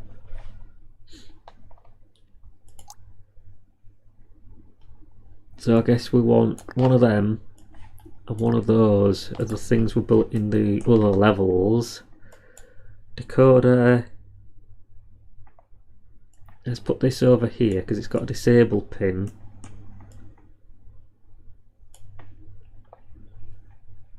This does not have an enable pin though. It has an instruction.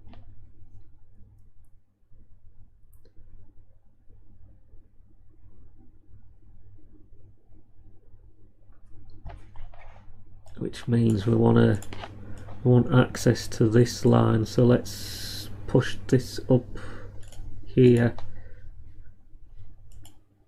Opcode instruction.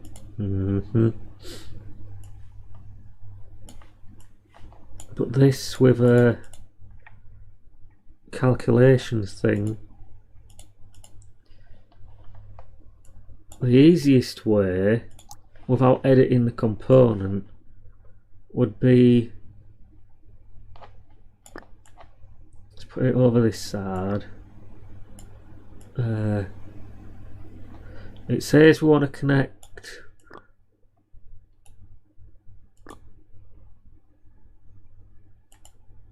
always out. Okay, so that's someone's edited my component. So connect 1 and 2 and output to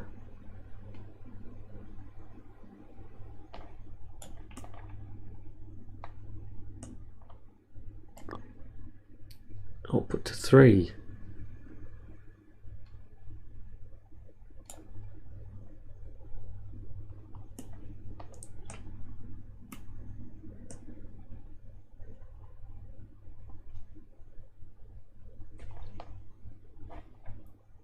Which means, yeah, we need that switch that, need that switch in there.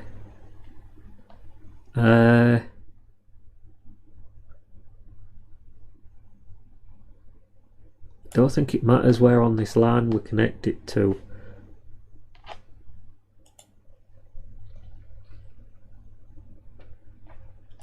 They have a disable pin on them.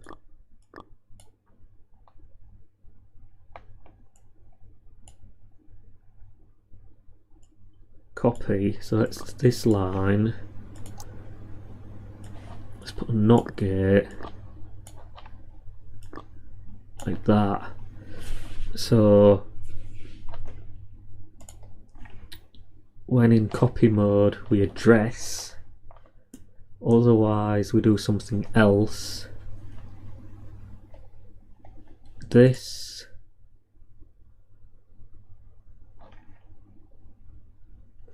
calculation is this one.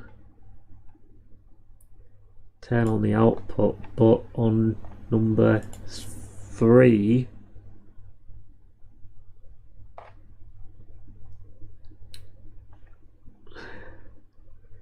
we want to connect up the save line. So let's disconnect that, bring in an OR gate there. That one was disconnected, so connect that up to there, and this one up to there.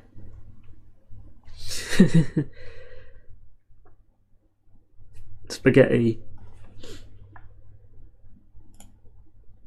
and instruction. So we need to connect this up to there and that as well. Now that's orange. I wanted red. Let's go with magenta. I checked the... I don't want to go to main menu. I think it says you point to it and press Control F. Or was it E? There you go. So that's our opcode line, and that at least makes it a little bit more readable.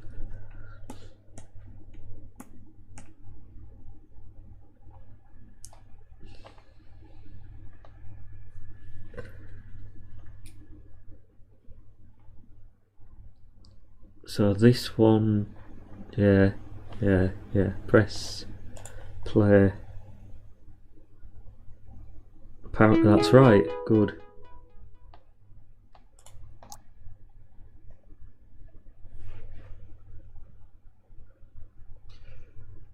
Let's see if we can get up to here, and then I'll finish for the day because it's getting a bit late as it already. The instruction input component has been... Ooh. It's a good job we did move it then, because otherwise whatever we left over here, this thing, would have been deleted. Or not.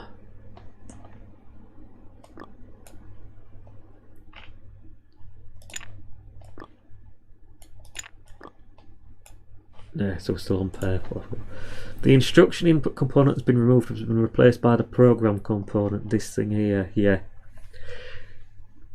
Every tick, use the counter to load the next instruction from the program's memory.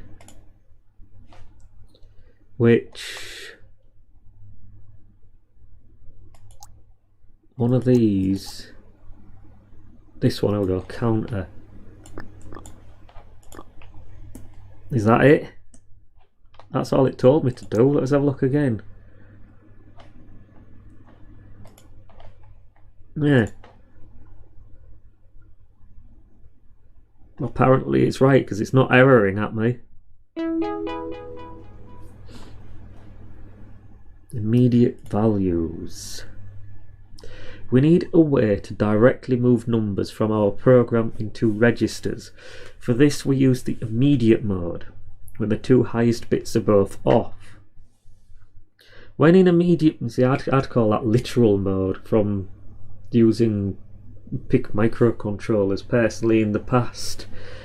If you want to put a specific value into a register, it's called a literal move. Move LW actually, because you only have one register, so there's no destination in it. It's just put literal in W, then you can put the W in somewhere else. You can only save values up to 64.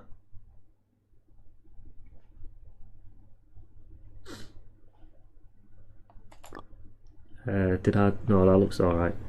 I thought I just disconnected something. So when both of them are 0, that's saying immediate anyway. So when both of them are 0,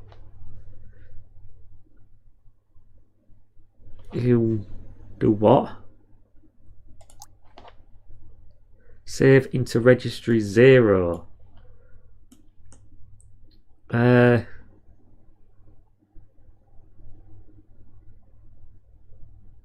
save the number, except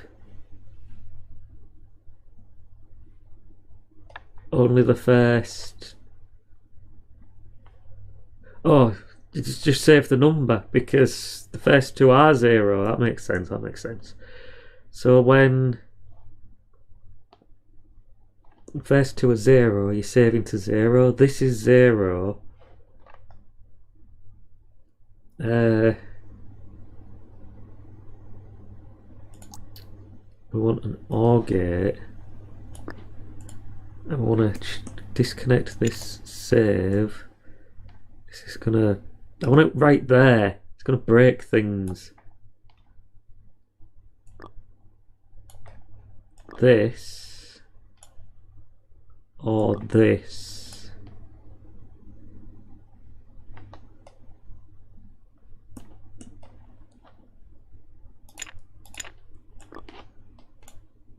Oh no, that's wrong. Let's just draw it again.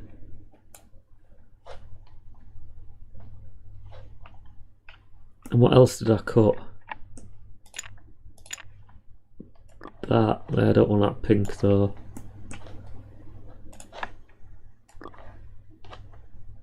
Oh, let me do it. Wouldn't let me do it earlier. So we want to put this. So we need a switch. And that is on port on the bus.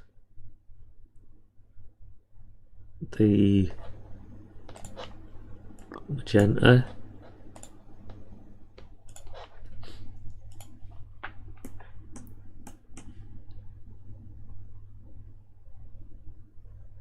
Yeah.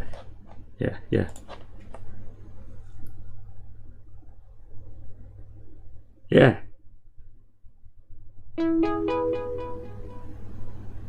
Ooh, we're almost at working computer.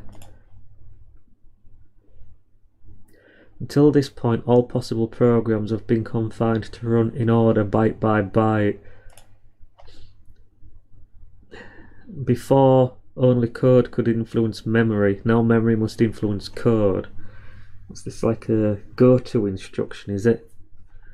With the addition of conditional logic, our computer can run any algorithm and calculate anything calculable.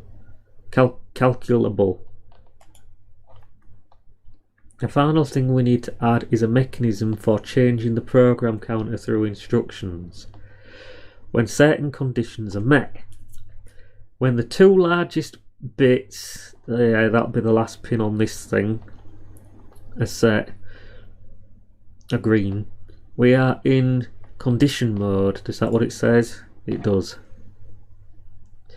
The value in registry 3, that's this one where we're saving from the ALU.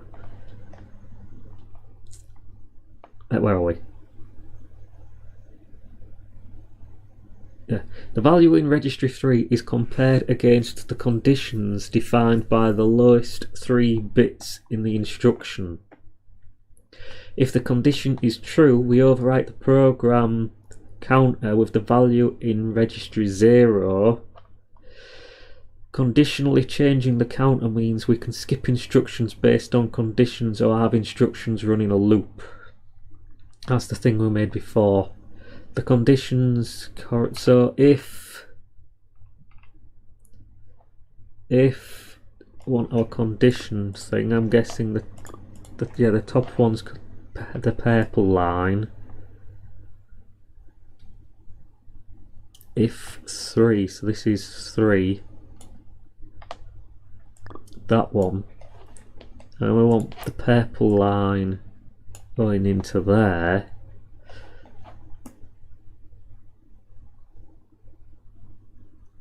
We want to change this condition to, let's just choose another colour. It's too much like the other one. Let's go with that one. Then this there. So we compare what's in 3. This is 3.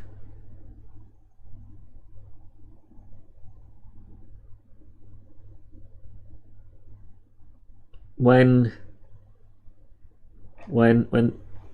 I'm missing a step, aren't I? When this, we're not using this. When and want it right there. when that and that are true,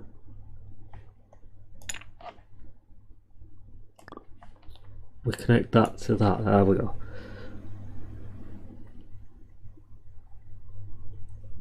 So when this and that do that, depending on what's in there. Let's try it.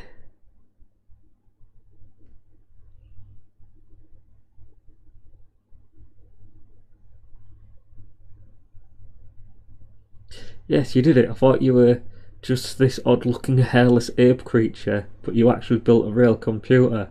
Amazing! Unlocks program. Now I said I'd stop here, but let's have a look at what the next level involves. So I'm guessing it's program. Oh, it's... the game crashed. Where's me? You're just looking at a dark grey screen. I'm looking at a light grey screen.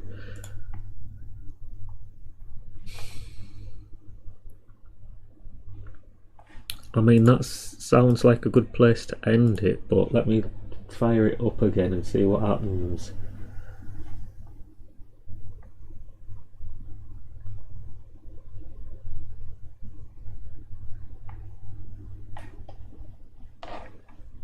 Is the game even loading?